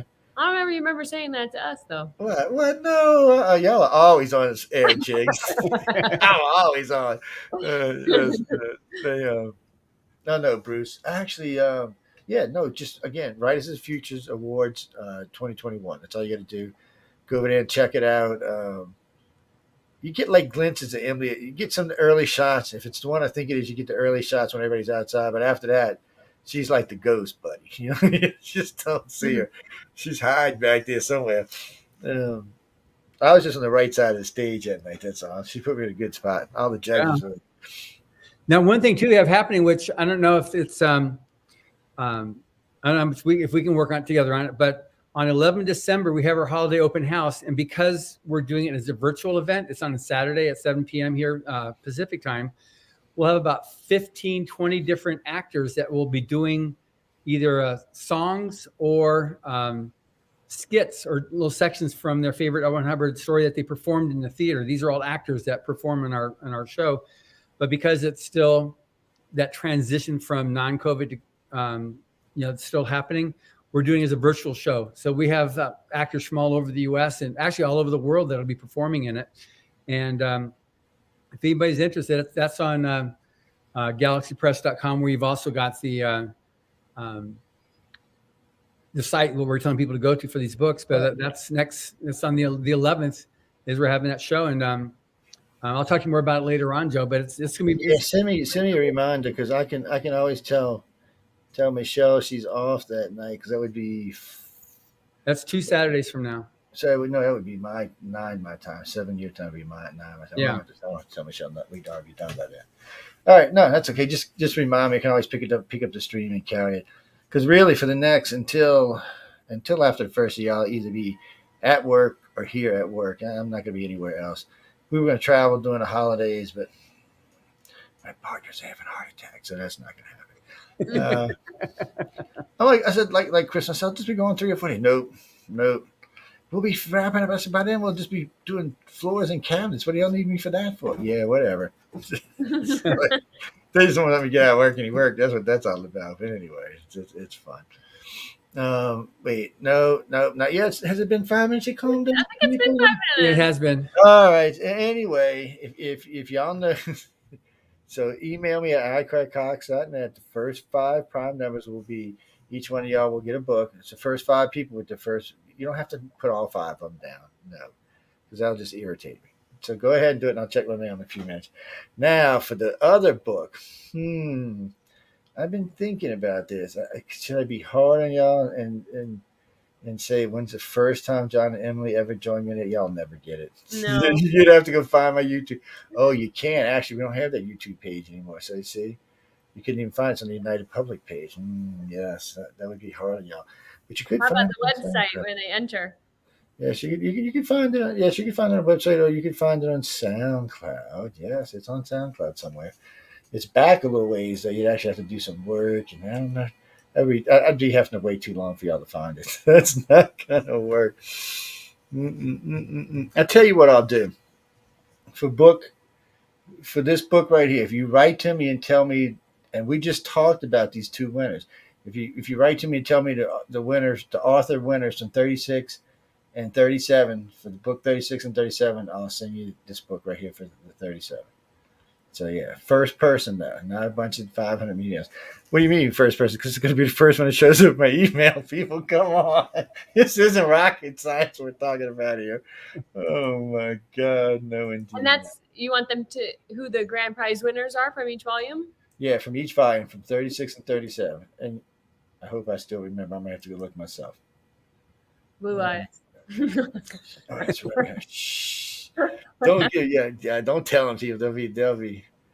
Wait, what is that? Where is my email? Well, we'll have to wait till I find my email here. What do you mean, Karen? You think you're going to be first? Yes, because you probably did some 500 million email spam that I have to wait to get rid of to find everybody else. I know how you are. See, this lady we're talking to right here, when we used to do phone and things, she must have one of them things where she can dial like 8 numbers at a time. Because she'd call in, usually she'd make it in first or second call every time. I'm like, how the hell do you do that? She's like, I got this super speed dial thing going on. I'm like, Lord have mercy. What do you mean? What my favorite? I don't. You mean L100? I don't know yet. I don't know yet. Get 3 more. I have to get into more of them. I gotta say, I like some of his early stuff. So, we'll have to wait. You'll have to ask me later on. Okay, let me get my email open since y'all are all harassing. That's John's email that year. Okay, let's see. Now, maybe I should have told y'all this in the beginning. You got to give me your name, your address, where you want it sent to. Yes. Why don't you go to your inbox? It wants to stay over here with John for some reason or another. Stop that. Stop it. So while you're doing that, going through, everybody, this is the book you're going to read. This is part 1, chapter 1. Man said Turtle is an endangered species. The hairy paws of the Chamco brothers hung suspended above the broad keys of the laser bash game. The cliffs of Char's eyebrows drew down over his yellow orbs as he looked up in mystery. Even the steward, who had been padding quietly about picking up her saucepans, lumbered to a halt and stared. Turtle could not have been produced a more profound effect had he thrown a meat girl naked into the middle of the room. I don't know what he's talking about, ladies and gentlemen. I have no idea. I'm just like you. I'm just listening. Wow, with this thing, let me have my regular email back. What is going on with this thing? Okay, yes, I know that's. I'm doing filler work for you, Joe, since you're like trying to find an email to I'm- be able Oh, to. there we go. No, I wouldn't go back to my regular email. I kept wanting to go to send stuff. I was like, what's going on? Okay. Now, Gene, yes, 2 is a prime number. I seen what you wrote in there. So you're lucky you're going to get the first book. Gene Landry from where are you? Fairhope, Alabama. You shitting me? Yeah, I go to Fairhope all the time. Yeah, actually, I can bring you yours. Yeah, I go. Yeah, right. Send me all the information if you want to meet. We'll go have. I'll buy you lunch and we'll have lunch and talk. Yeah, I had the boss lady with me because she can let me go meet no local girls by myself. She's gonna be that's not gonna happen. Okay, so Miss Jean Landry from Fairhope, Alabama, you get the first one. Let's see who is second on here. and I sent you the just now. I sent you the 2 Oh, winners. did you? Okay, good deal. Make sure you got the right. Where'd you send them at? The iCar. Oh, okay. Oh, I just seen it. Yeah, I seen it. Just popped up. Okay. Let's see who is this. Stephen Karask. Wait a minute. Hold on. Give me a second. Stephen Kariskaville. Yes, and 3 is a prime number. So yes, you do win. So Stephen, you're gonna have to write to me. Now, come on, guys. I gave you. I mean, we can say this now. It's 2, 3, 5, 7, and 11. Okay, they're really easy. Remember, it's one number divisible by itself. So yes, it's not that hard of a thing to figure out. Yeah. No, I'm a geek. I can't help myself. Um, so yes, remember, send me your addresses. If you didn't send them, if you hear your name called and you didn't send them, be sure you mail me your address so I can get it off to you. Because what I'll probably do is mail them out tomorrow. So if you send me, if you get your address sent to me tonight, you'll get them out tomorrow. So let's see who is next. Oh, there's no way. August. I'm sorry, August. There's no way I'm pronouncing your last name. Yes, that looks like some cross between some kind of Japanese and Italian name. I don't even know. So let's go. And it ends in an O. I don't even know how to go with the O. The Soliscus I can go, but the O's just weird me out. But anyway, yes, you hit it with an 11, so you get it too. So make sure you give me your email. And no, I know you put in here. I've just seen it. Where are you from? Oh shit! Hello, London. How you doing? You from London, England? Nice to see you on there. Nice to see somebody overseas winning something.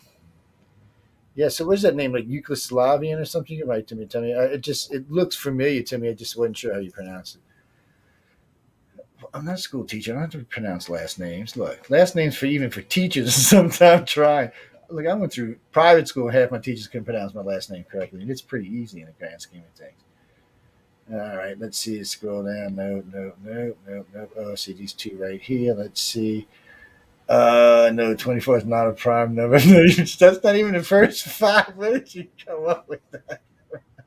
All right, I'm not going to pick on you. I'm sorry. We'll just leave that. I'm not going to say your name because your wife might come slap you or something. She might have wanted a book or something. Uh, Lacey Brandon. Hello, Lacey Brandon. Yes, and yes. 7 is a prime number. And where are you? Oh, I don't. I've heard of it. Great Lakes. So you're in Illinois. Yeah, I know there's a town up there called Great Lakes something or another. Well, just pop me in there. She just says hello from the Great Lakes. Well, hello. Send me your. Well, you won the book, so you can come on there and send that on there. And let's see, we got one more down here, guys. There's more than that in it, but the rest of you, I'm sorry, y'all aren't gonna get there. We'll have to go to the other one in a minute. Kurt Butchard. Oh, sorry, dude. I didn't see that. Kurt Broussard. I apologize. Yes, it sounded like a Kuyon name to me. And Kurt, where are you from? Buffalo, New York. Ooh, Whew, it's probably chilly, huh? damn, I feel for you right off the bat. And yes, 5 is prime number. So I'll be sure I see your address right here. So I'll be sure to get out for all five of y'all. Thanks for participating. They'll go out tomorrow. If anybody, be sure to give me your address before midnight tonight, people, and I will get it out for y'all tomorrow. And y'all can enjoy the books. The other ones will be given out probably on different shows at different times. Pay attention now. I see. I'm waiting for all these people for the winners to come in. No, let's see. Christopher, nope, you're wrong. Sorry, dude. Good try though. No, that was the artist and author of 37. Yes. So you went and looked at the video right quick, didn't you? You see A up there. You messed yourself up.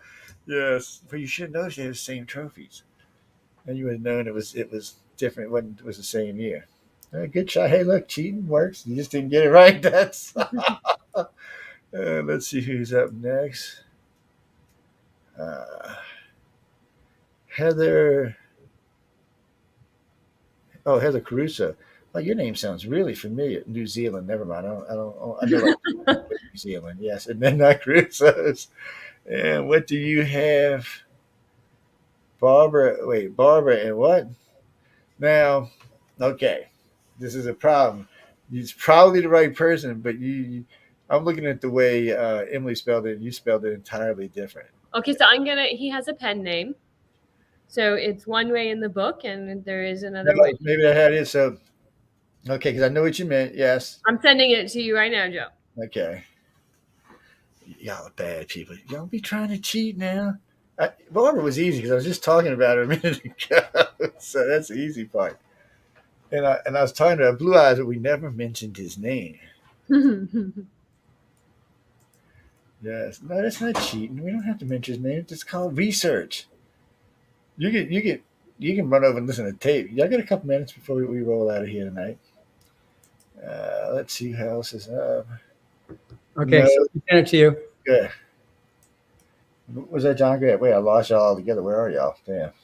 Oh, there y'all are. I lost y'all's lovely faces playing in my email. All right, I'm going to let your emails go a couple more times, and we'll try in a few more minutes to see. So what is John? You mean John's favorite? Okay, wait. We're going to try this different. So you want to know what John's favorite book is, his favorite author? Because it could be a different thing. Oh, well, that's all how Roberts worked there. So the question originally was, what is your favorite book in the office you're sitting in, is what the original question was. So what do you think? I'm going to go get mine while John thinks. I see Emily's not stupid. She's already moving out. Left him out to dry, baby. Well, see, right here where we are, this is these are all fiction books written by L. Ron Hubbard in here, over 200. It's a great collection. Yeah. Okay, so while John thinks about it, I pulled up mine. This is one. I don't think whoever can see it. It's called Final Blackout. Oh, I don't think I've read that one yet. I'll have to check it out now. So it's a military sci-fi. It's in your iPad. It's in your iPad, yeah. And it was written back in, I guess, what, 19? Let me just look at it. Back in the 30s and 40s. I'm going to tell you exactly when. But it's an alternate history. It's a post-apocalyptic story. Originally, doesn't even say in this one. But I think it was 1940. Yeah, 1940. So, and it's an alternate history, and it's basically it's a little darker for Hubbard's works, but it's an alternate history. Basically, like if World War II hadn't ended and it moved forward like 35 years, and what the planet would be like. So it's a really interesting take on things. It's good. It's a great story. Sounds like it would be. Now I have to read it since I know you like it. I'll have to go check it out and see. Yeah. No, that's still not it, people. I bet you anything John's going to come back with a Western. Some Westerns are good. Let's see. So here we go. She got that right. That's right.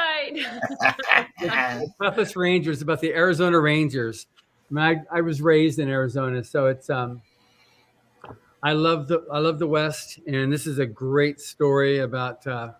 It's almost like coming of age, but it's just one of those things where a lot of Hubbard's stories are based upon a scenario where a person is confronted with something that's just like really hard to confront, but they make the right decision, do the right thing.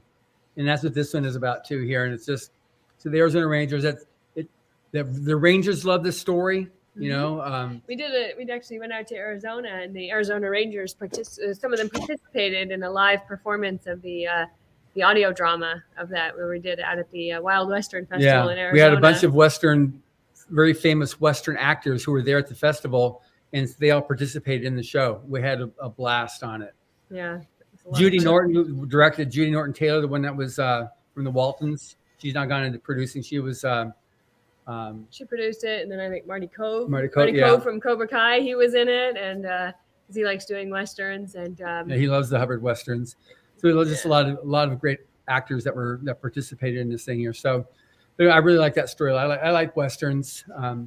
I read almost all of Louis L'Amour's stuff, and they're amazing. But this one here is his westerns are really good too, because he grew up in the end of the Old West, in the turn of the century, 1900s, in Montana and that whole area there, which was definitely very much that mindset. So I love that. That's a great story, though. Let's see. Stephanie Morehouse, yes, you got them right. Yes, it took y'all a little while. I seen a bunch of emails coming through. I was clicking through. None of y'all got it right, by the way. And wait, people, the ones that got Barbara wrong just confuses me, because I know you just heard me say this like 10 minutes ago. No, because we just called him Blue Eyes, and I wouldn't have known his name. Emily had to send it over to me because I didn't remember it from the event. Man, there's a lot of people I met in that 5-6 days. I say, people, geez, I still got brain overload, and I can't even talk about people I work with where they don't hear about him. I'm like, shut up, Joe. I'm like, come on. I tell you. So actually, where are you from? Portland, Oregon. Well, up there in Portland. Oh, I'm sorry. You're from Portland. You live in BC now. Okay, well, yeah, we can still get it to Canada. That's not a big deal. Yes, it's yeah. I'm assuming that's what you meant. BC, British Columbia. Yeah, it's not a problem. We can get it there. Just send me your Canadian address, because it's a little different than the American ones, and I'll make sure you get it out. Actually, no, we probably a couple of Canadians whenever you. We usually get a couple of breads. New Zealand's the first for New Zealand. We never had anybody win down there before. That's strange. Australia wins a lot. China actually wins, but they usually forfeit the book. Yeah, because I don't know, they don't like getting stuff from Americans, I guess. Maybe it makes the Communist Party. I have no idea why. But they do usually forfeit the books. But that's still nice. They still can say they won. Yeah. How many countries do you have listening to us tonight? Oh, I have to look in a little while. I want to pull it up and see. Yeah. Probably a good bit, though, because we're well over a mil right now. Well, close to a mil. We might be over. We're real close to. Yeah. It's harder to see on this computer than it is on the other one, because I can't open them all on this computer. It's they're really funny about their IP address. It's not going to understand from what happened just recently with SoundCloud, so it makes sense, but it's just one of those things. Oh no, Jack, it's all we giving away tonight. We're not giving. You mean that? No. But he wants No, he wants me. He's asked me when I was giving this away. Oh yeah, it's never getting given away. No, I'm telling you, it's going to go to auction. It's going to go to auction, and all the money's going to go. Well, no. Well, Pete and I decided whatever it gets, we'll put up. So, yeah. So we'll see. Unless it gets like $500,000, now it'll be a whole different ballgame. But still, we'll see. We'll see where it goes. No, because he's how can I say this? He's a reluctant millionaire. It's the only way I can say it. He's a very strange character. He caught himself. He inherited a bunch of money, about $185 million. He inherited. And he caught himself just after 2 or 3 years. He had donated something like $15 million a year, because he got like,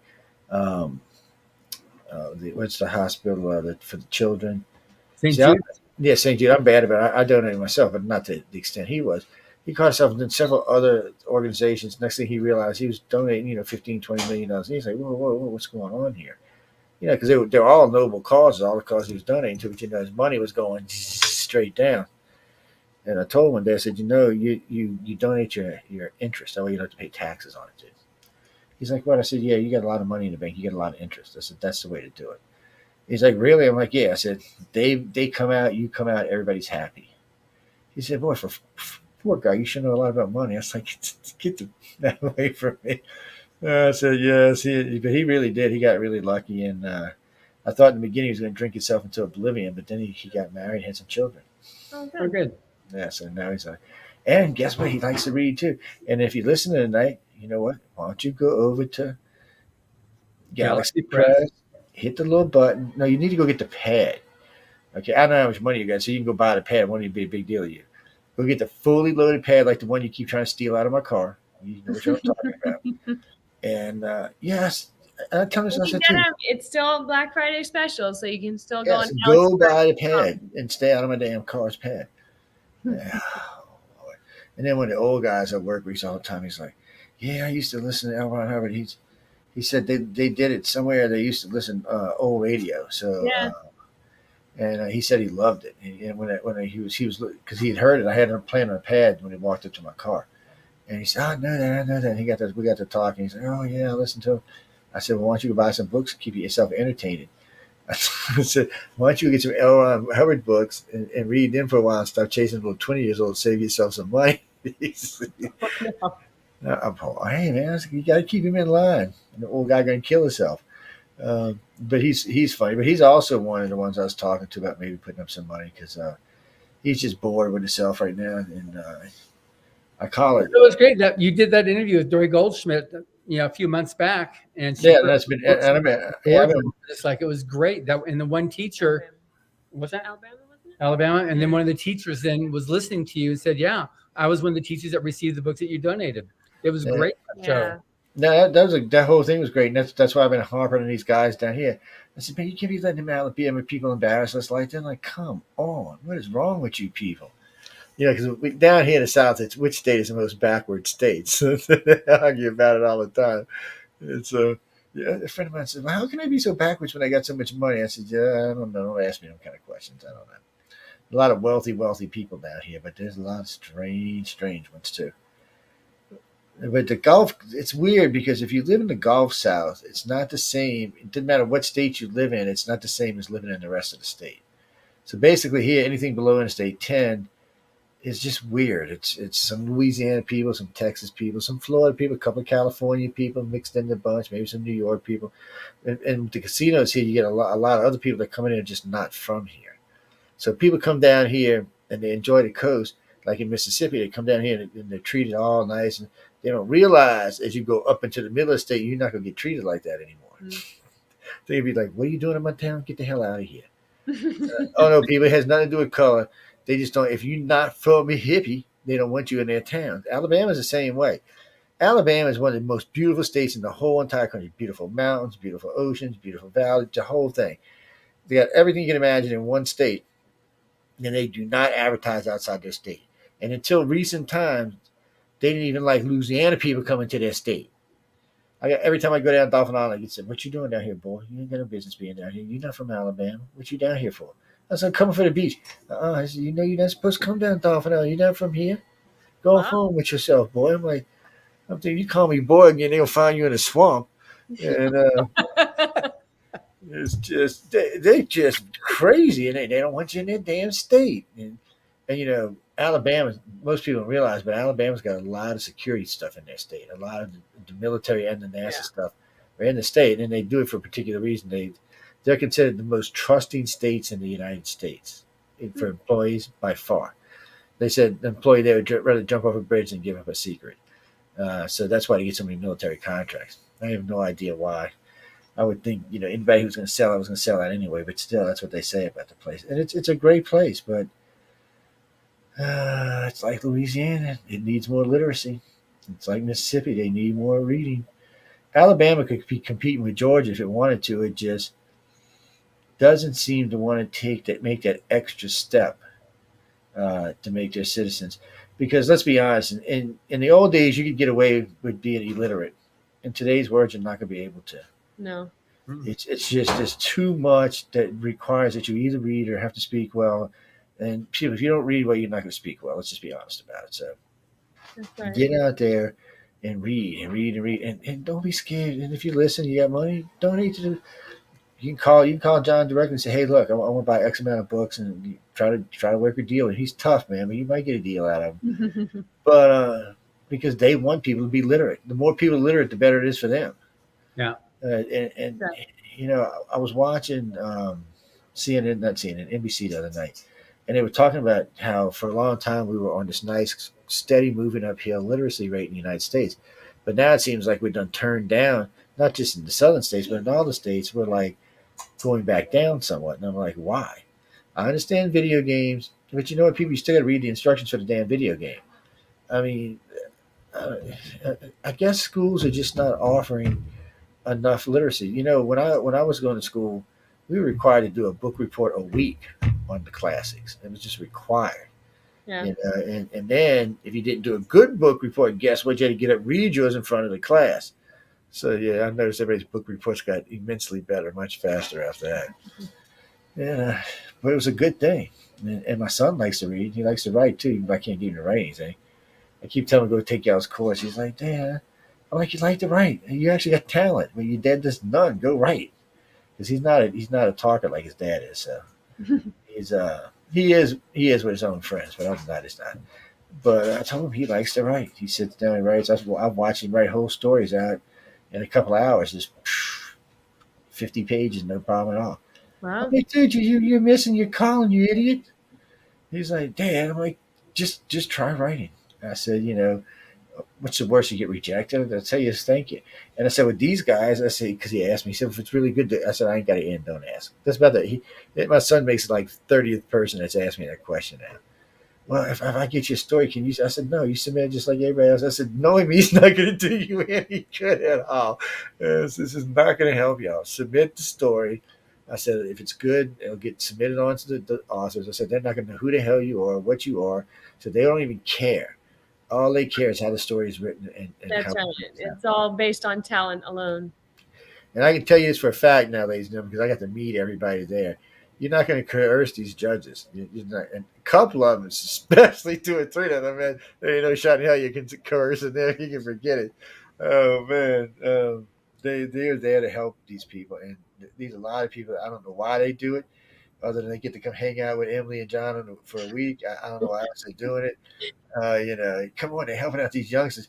The older people are kind of stuff, but these young, you know how these young people drive you crazy, man. And that was another thing I got to say. I loved hearing that. Everyone I interviewed, oh God, it was so intense.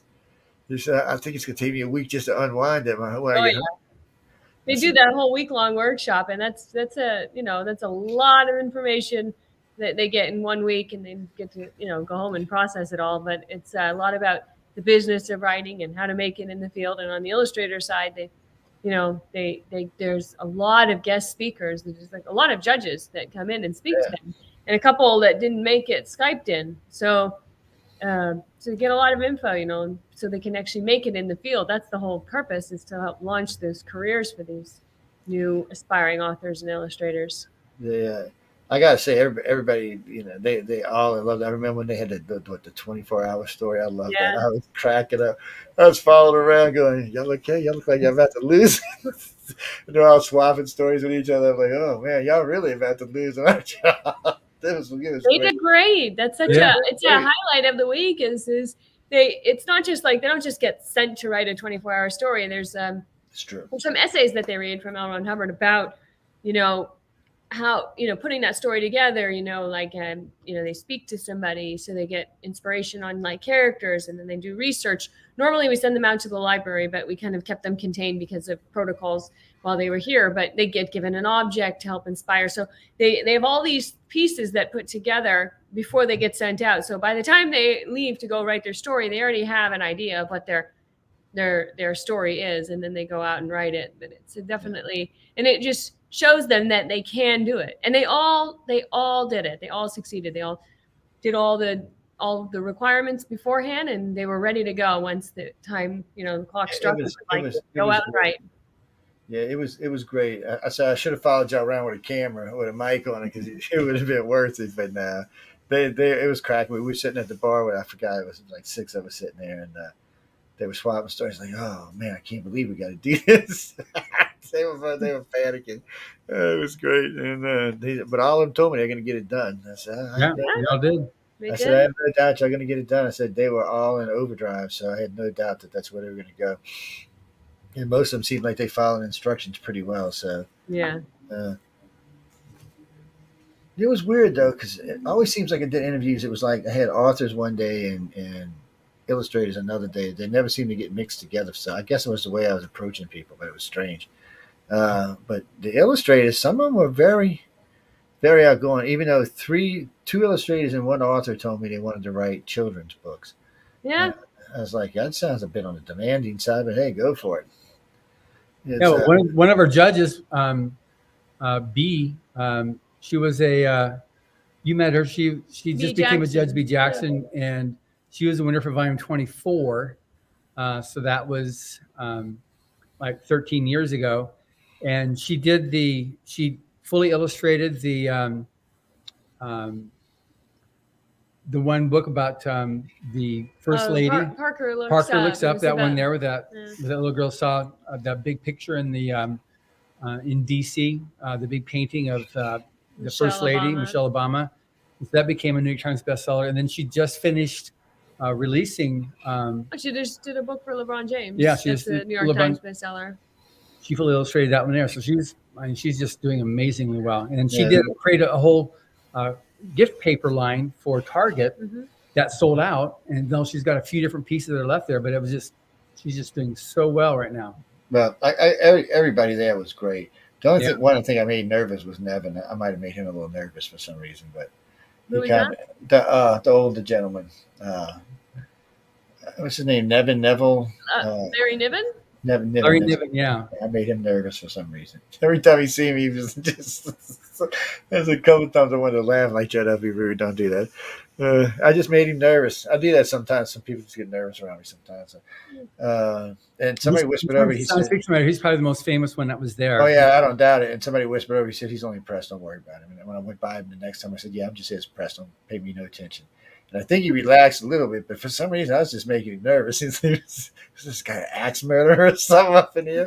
Oh man, it was. But I mean, everybody was great. No one refused an interview. No one, it was we just ran out of time. But I mean, everybody did a good job. And I didn't want to harass people on Saturday too much because I knew they were all kind of unwinding from Friday and getting ready to haul butt the next day. Yeah. It was, but everybody, I mean, they all were great and a lot of fun. What do you mean, can you get their books? Yeah, that's what we did. They're all in volume 37 and 36. Yeah. Yes, that is their books. They're inside, each winner's story is inside the book. And if you going to galaxypress.com, we have a special, holiday special, Black Friday special that a person can go to. We can get volumes 30 through 37. It's like 30-40% off. It's a really good deal that we've got right now for the holiday specials. Yeah. Man, we got European heavy tonight. That is just weird. That's awesome. Yeah, it's come here, people. Wait, hold on a second. Okay, this is going to also be on the auction. Oh, who's So, this? this is Lola. She's on the auction too. We're putting her up for auction. No. So tell her, Lola, Fiona, you're not getting up here because you're Oh, going to get hair all over me. So cute. She's a terror demon from hell, is what she is. But I still love her. All right, Fiona, no go. And Fiona's like, hey, I don't get to see on TV. Fiona's mother, Chewy. Just when the black one is just showing, she's like 6 months old, big 4 pounds, 4 ounces. And I don't think she's going to get much bigger than that. She's a demon. So she's funny. She likes to read as long as it's on my pad. So that night, I had the pad. I was halfway asleep. I had the pad sitting. I had been reading. And all of a sudden, I see the dogs over there changing pages. We figured out how to change pages. I'm looking at this. I'm like, what are you doing? And then one page must have had some artwork on it because she stopped and she looked back. And it was dark. And she starts barking. I think she's barking at a reflection, doofus. And then she goes back to changing pages. I'm like, dogs are weird people, I'm going to tell you. Kathy, not tonight, but we will be giving some more away. Well, I'm off tomorrow. I talked to Michelle, and we're taking a day off tomorrow. But next week, all the shows will be full back on. So the Monday show, PT Talk, will be on. So we're going to be giving one away on there. I'm going to have the girls give away, Michelle and Amelia give away some on their shows. And then I'll be back on Friday. You mean on the political show? Yeah, we'll still give them away there. Actually, we won't be giving away any of their books on the political show. We'll be giving away Anyway, they're on the floor right now. I can't get to him, but he's a channeler. Yes, he's channeled God. Well, he channeled not God. He's channeled Jesus. He's channeled Tesla. So I'm not judging people. Don't give me no crap. I'm not judging. Y'all these are audio books, and y'all do your own judging. Leave me out of that. Now he donated. Oh, a lot of people follow him. Yeah, a lot of people get a big following on YouTube. I'm not saying anybody about channeling God. I'm not going to channel God because I'm going to burn in hell. So, as it is, I'm having to blackmail God. I mean, bribe God as it is just to get into the place. Um, yes, I can see it'd be a long stint in purgatory for me, people. Is all I can tell y'all. It's you mean the parade? No, what day was the parade again? So it's this Sunday, and it's 28 November. And then if you At go 6 to o'clock p.m. 6 p.m. right on Hollywood Boulevard. And if you want to watch the replay, you have the times haven't been announced yet, so you need to go to HollywoodChristmasParade.org, and then it has show times, and it's on the CW network, the Armed Forces Network, and then also KTLA. So you can keep posted there and find out when it's going to air. And I think it Oh airs yeah. twice during the holiday season. So what y'all think? Like the '70s for the parade? Yeah, it's going to be gorgeous. Yeah. Yeah. It's So, probably going to be about 75. I mean, it's just going to be gorgeous weather that day. so there y'all go. I know a couple of our friends from Cali have been asking on and off. Yeah, none of y'all want any books tonight. Shame on y'all. Just shame on y'all. Y'all should be standing up for your state. Well, that's where John and Emily are, doofuses. You mean these? No, these. I just told you how we're going to give these away. If I do a UFO on the cover, we'll give some away in UFO. I just haven't had the time to do it, so it's been in rerun mode for the last 2 months, 3 months. No, I can't give something away in rerun mode. Give me a break. Oh, you're talking about? Oh, I am giving some of those away this year. So I got 3 collections. I was given this old lady gave me these about 40 years ago, 30 years ago. These are all the original Mercury, Gemini, and Apollo astronaut badges, including their logo for the whole mission. So I've got all of them. So we have 3 framed ones, but the one frame I'm keeping it for the grandkids or whoever wants it. The other one's going to be was also going up at auction, but the third one is actually the set's going to be broken up and they're going to be giving away the different emblems. You can't get these emblems anymore. Oh, not these. You can't get these anymore. You can get lookalikes, but you can't get originals like these anymore. These actually went to space, the ones we have. All of them did. Yeah. These actually went to space and then were removed from the uniforms and then put up. That's impressive. It's well, the lady, I don't remember her name now. She was a good friend of my wife. She worked at Control in California. I mean, not in California, in Florida, and she knew all of them. Over the years, I've met a lot of people who work for astronauts or work for NASA. And you'd be surprised how many people I still know for NASA. It's kind of an interesting thing. Yeah, they don't like to talk about the subject matters I want to, though. They're like, well, hey, Joe, how you been tonight? We're going to talk science. Oh, no, I didn't bring you on here to talk about science. We're going to talk about UFOs. Oh, no, I got to go home now. See you later, buddy. It's I've tried to get the head of NASA to talk about the what we may expect to find life in the galaxy, but they're just not ready to go there yet. They're ready to admit that there might be life out there. They're just not ready to talk about what we might find. I say we'll know now that Amelia's an alien, right? And I'm beginning to think all Canadian women are aliens. I'm getting a little worried now, John. You gotta be careful. I see you start changing colors. I'm gonna get nervous, man. No, people, I got to run the thing with I got a lot of friends in Canada. If anybody writes to me, I got a bunch of friends in Canada. Actually, we got 7 hosts on the network from Canada. So don't give me no trouble getting in trouble. But I know we got to get out of here in a few minutes. So the parade and then break for a little while because I know how you are. April's not that far off, youngin. No, well, the next thing we're after the parade is our holiday open house on the 11th of December, which I'll talk about a little bit later once the show's give you a call a bit later. It should be very interesting. Some great acts we've got on that one there. And then a month or 2 vacation for Emily, right? She gets a little vacation. You said the V word. I'm Somebody sorry. got to get a vacation out of this deal, man. I mean, and you can't vacation in California because you're from there. You got to go somewhere else to vacation. Yeah, You can't go to Canada either because you won't be able to get back in the United States. Is it closed? I thought it was open No, now. it's open, but you never know what's going on at the border up there. I've heard so many different stories. We did a show on crossing the border in Canada. So sometimes it's not even a big deal. Sometimes they want you to stay in a hotel. It's just a mess. And I don't think it's all with the Canadians. I think a lot of it has to do with we're idiots in the United States. So yes, people, I'm from the United States. I can say that before you write to me about that as well. No, I'm not from Canada. Did you the third person that asked me from Canada? Do I sound? Does that sound Canadian to you? No, I don't. Come on. No. Yeah, Canadians have a softer voice than I. They're nicer people. Yes. Don't ask me why, since I got living on that damn cold ass weather up there. But I was talking to Dell the other day. It's 18 degrees and snowing. And you know what off? I'm like, what? 18 degrees? I'd already moved. I'm sorry. I've been living here. Yes. And Amelia and Michelle says it's not that bad there, but it's getting colder every day. You can't have my tie. Sorry. Somebody's trying to steal my tie. One more question, Gina. We're going to get out of here. What was it? I seen it go. Yeah, I seen it pass by a minute ago. Stop. Don't you knock it off. How did y'all even get in my studio? I'm sorry, guys. I don't even know how to get in my Gremlin studio. down there. They are. I'm not sure how to get in here, the little demon. Stop it. Go on with your two selves. Wait, what was that again? Wait, that question, guys. I'm going to ask y'all.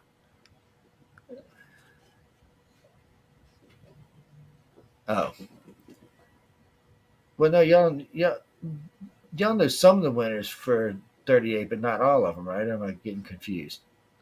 For 38, I know you Yes. can't say who they are yet, but I mean, well, 38, the first and second quarter have already been announced. They're on the website, risingfuture.com, on the blog. And The third quarter is about to be announced. the press release going out on Monday in the third quarter. You can also go to writersofthefuture.com and sign up for the newsletter. And then yes, it'd be easier way. Yeah, just send the newsletter, because the newsletters, you have all the data on that. And then the fourth quarter will be coming out in about a week or two. So y'all know, well, people, y'all better start submitting for one of these quarters or one of the next years or something. Get out there and get to submitting. Yeah, well, the end of the first quarter for year 39 is up at the end of this month. Well, y'all better get the writing for sure, people. Get up there. So that'd be a whole another year away. Y'all better get on it. That might be COVID again, people. You better get the writing. I want to see somebody I personally know when. Get your butts out there and write. All y'all tell me how much y'all can write. All these listeners tell me, write. I want to hear. Look, write. No, Emily's not going to read it. Jesus Christ, if she'd read all that, she'd commit I suicide. read all of the winning stories. Yeah, but so, yeah. If you win, before I do. Yeah, we yes, don't do any judging. We're not judges at all. so if you win John's lovely face, Emily's lovely face adored the book, you better write it now because you only win if you're going to get them to read it. When you get read, if you don't, no, I'm sorry, I don't know what to tell y'all. All these books are available at galaxypress.com. Yes, go over. There is a hot Friday, a Black Friday special. My brain's going. Y'all go over there and check them out. Anybody who didn't get a free book tonight, you can go to galaxypress.com and buy one.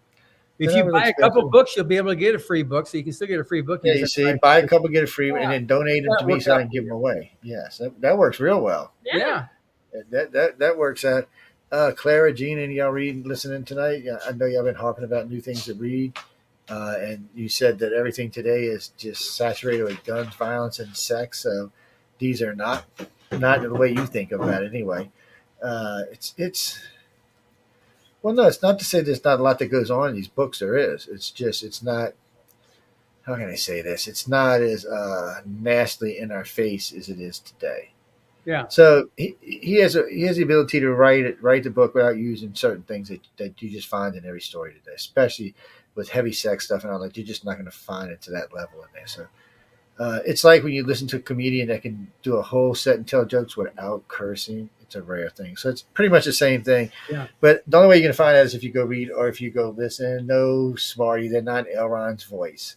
I don't know whose voice they're in. And actually, I think they're different voices, to be honest. Yeah, it's multicast. We've got on the Battlefield Earth, there's 76 different actors, but because we're here in Hollywood, we had such amazing voice actors participating. Mm-hmm. They do a lot of stuff already for all the big movie houses, but this became the go-to project for about a year and a half, 2 years when we were going through all the Owen Hubbard stories.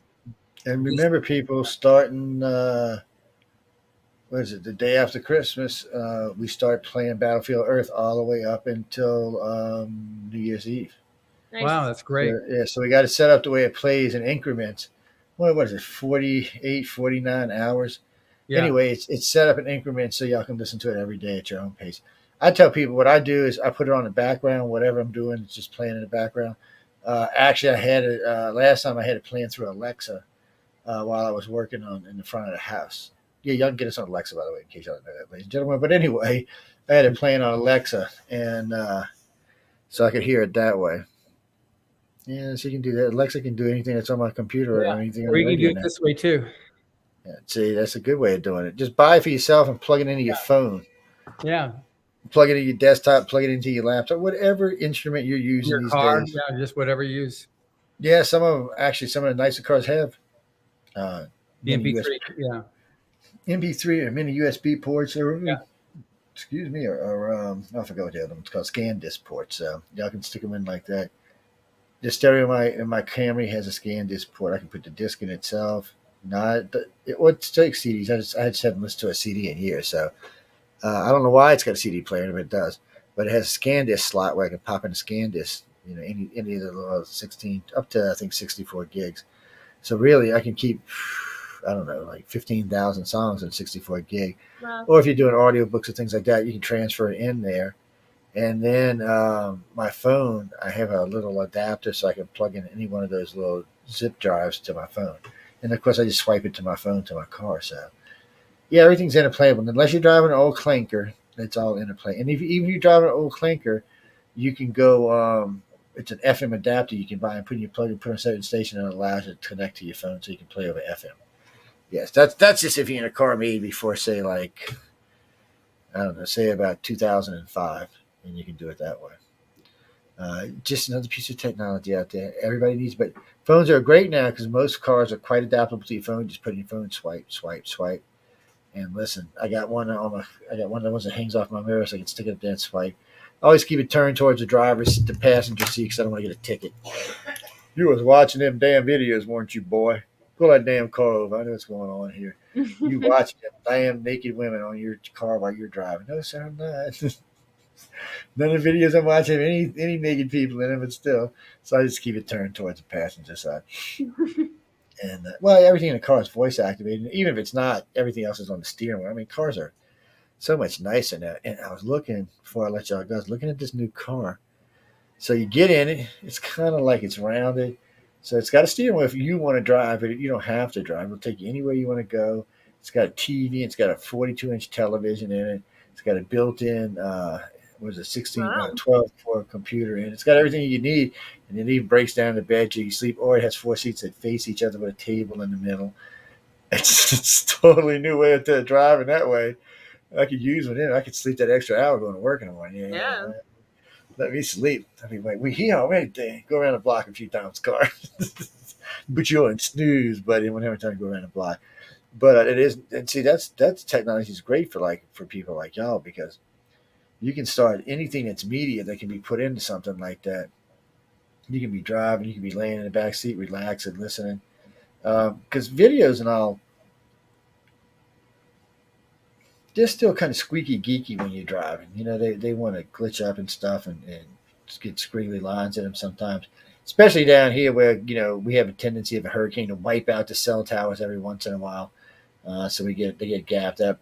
Might be just as bad in California where the earthquakes and fires take out the cell towers. Yeah, I guess you got to live in the heartland in this country to get a decent internet reception. But all that's a good way to listen to things. So there's lots of venues to listen on. There's always ways to listen. Personally, I would buy the pad, people, because it's got everything you want on it. Plus, it's a good pad. You can use it for other stuff. Yeah. So That's it's the iPad that's on galaxypress.com. Yeah. You just search when you go to galaxypress.com, just search iPad. yes. No, I'm not giving you my pad, John. Get the hell out of here with that stuff. Well, he's got one. You talking about John? No, John and Cameron's got one. He don't need mine.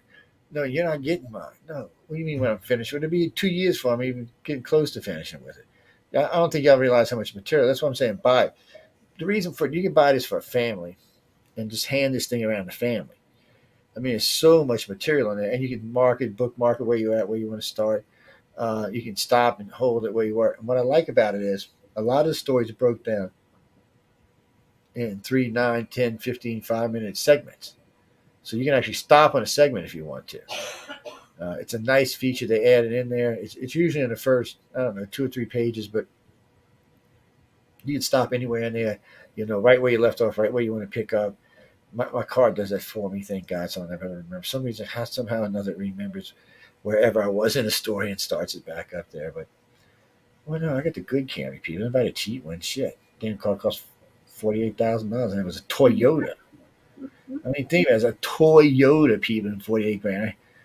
Yeah, I'm gonna buy. I can't afford a Bentley.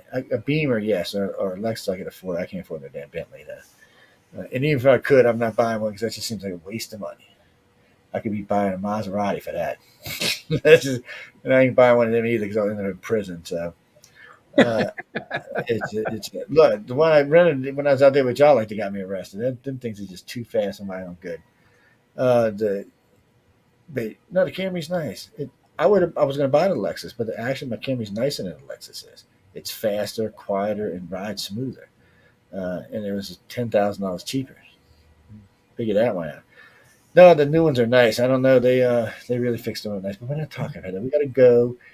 So y'all need to go find Emily and John over at, because Emily's the boss. That's why I always mention her first. John just ain't figured it out yet. We us other people know He it's going. definitely knows. We got all the rest of us. We know what's going on over there. If y'all, by the way, before we go, if you ever get the option to meet these people or any chance to meet them, y'all should really do. They're a great hosts. They're very nice people. They go out of their way to take care of the people there with them. I mean, there's nobody's going to say anything bad about them that were there during the whole entire event, not even the press. It was handled nicely. Everybody had a good time. Don't get me wrong; they worked the hell out of the winners, but that's probably the first time somebody ever won an award and had to work that hard to get the damn thing. No, they working hard. Well, I did. Before we go, one quick thing. I couldn't figure out when I was there about 3 days in, and I said, "Man, there's just this camaraderie amongst these. There should be way more competition. What's going on here?" I didn't realize they were sharing rooms until that night the lady told me. That's actually brilliant. That builds up a camaraderie. They all become friendly. They're all crisscrossing with each other. It seemed to work out nice. I didn't see any hostility between any of them, and they all really seemed to be adamantly wanting to help each other. I was like, This is what I wanted to see. I mean, this was great. Yeah, that's a Okay, really awesome part that happens there. Mhm. it That is. they become friends for life, and you see They them did. afterwards making like groups on social media and stuff. I mean, you interviewed Dean Wesley Smith. He was the first person to walk across the stage and be awarded back 38 years ago in Volume One. Yeah, Dean's a blast, by the way. Yeah, Yeah, he's a hoot and The, a half. I think the longest conversation him and I had was over finances out at the barbecue. Yeah, Uh, and even some of the winners talked about that over yeah, there. there was like 5 or 6 kids there, and they were asking Dean about finance, and we were going back and forth, and they kind of I think they were irritating him a little bit, and because he kept, well, you know how people are, they ask the same question 4 or 5 times. I said no. I said what he's telling you is when you're poor, you start out with an LLC. And they looked at me. I said, no, well, that's how I started. I was poor. I had no money. I just wanted to be protected. I said, when you get a little money, not a lot of money, but a little money, it's comfortable money. I said, you go to a court, or not to a S corp. I said, that way you're more protected, but you still got to pay your own taxes. I said, but when you get the real dineros, you go to a corp. I said, then you don't pay no tax on anything because it all belongs to the company. The company's got to pay taxes on it. They're like, what? I said, yes, you learn these things as you go. And I said, all I can tell you is if you ever get a lot of money, hire an accountant. If you don't know what the hell you're doing, hire an accountant. And no, I'm not an accountant, people. I have somebody that does that for me. Yeah, because I'd be fighting with the IRS every year. You know, good son of a blinkety blinkies. I'm not giving you no blinkety blinkies. This way, I don't have to see it. It just comes out. It's painless. I don't see it. Just it gets taken care of. I don't have to be upset about it. Look, I'm not giving people money. I mean, not people I'm not getting anything out of it for. Anyway, I don't want to get into that. So, guys, Christmas parade, then vacation, and then April 8th. So when you actually start, I got to let y'all get out here. I know we're running late, but so when you actually start for the event in April 8th, now April 5th. yeah. I'm sorry, just The teasing. winners will be there already. They come out a week ahead. So the Yes, winners which come is out like great. on the 1st of April, and that's when they arrive. and then we had the workshop. The workshop that So goes. you're not going to have all these people flying in and go April Fools, right? Because April 1st is April Fools. I'm just saying. That'll be your. We'll give a ticket for you, Joe. Oh, they don't leave First. me Okay, alone. so we're Yeah. playing April 1st. I'll be like, actually, it's funny because since the last time I talked to you, bought me two new pieces of recording field equipment, and well, I wanted to bring my big laptop, but I ain't gonna carry it no more because the damn thing's too heavy. So I got some lighter stuff to carry around with me that I like. Oh, and then I think I might set up an SD recorder as well. But enough about all of that because there was all kinds of stuff I recorded there when John. I was listening to these judges Panels. talking that Judge well, talk. the panels and the judge. I'm like, all this should be recorded.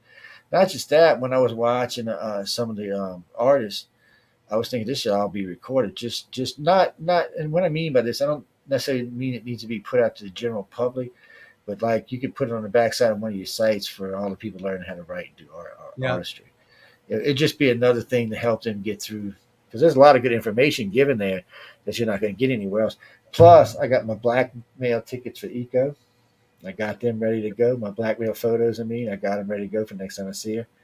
When she's all making those poses on the stage, laying on a chair, kicking her legs up. Yeah, she should be careful when the cameraman's around. You never know what they're taking pictures of. Yeah, they had some models that were there, and she'd asked one of the girls to stay over, I guess, to do some more modeling work, and then she was up there showing the kind of poses she wanted the girl to do. I'm like, well, that's a good pose. I go, that's a good pose. I said, one day this will be blackmail info here for you. It was hilarious. But anyway, I know I got to let y'all go. Thanks for stopping by, guys. It was great. Thank you We'll very be much. giving out some more books. We're going to keep directing traffic to YouTube probably through probably till the next event. My goal is to see it break 50 grand. So keep your fingers crossed. I have been noticing it's about 1,000 a week, 2,000 a week. So I got some of the other hosts. I told John get me a little promo and I'll play it before the shows. I just want to see it, get at least over 50 grand. I think 14, 16, or 17 will be pretty big up there, but I just like to see things grow. It'd be great. Besides, more people would see it this year. Maybe some of these people will be writers and decide to write it. Remember, people, That's the free idea. course. That's the idea. That's why I like talking to you too, because it gets the word out there that people know they can actually do that. And if people aspire to be a writer or an artist, you have an outlet you can do, and it's like Man, we got so many ridiculous. We got so many archive sites now. I was trying to count them the other day. It gave me a headache. I said, that's enough of this. I ain't counting no more of these because it's so. Uh-oh, did I lose you? What happened? What the hell happened? Looks like we're on a lag here. Oh, okay. That's really weird. Well, you know what? Let me just end this now because this is a really weird lag.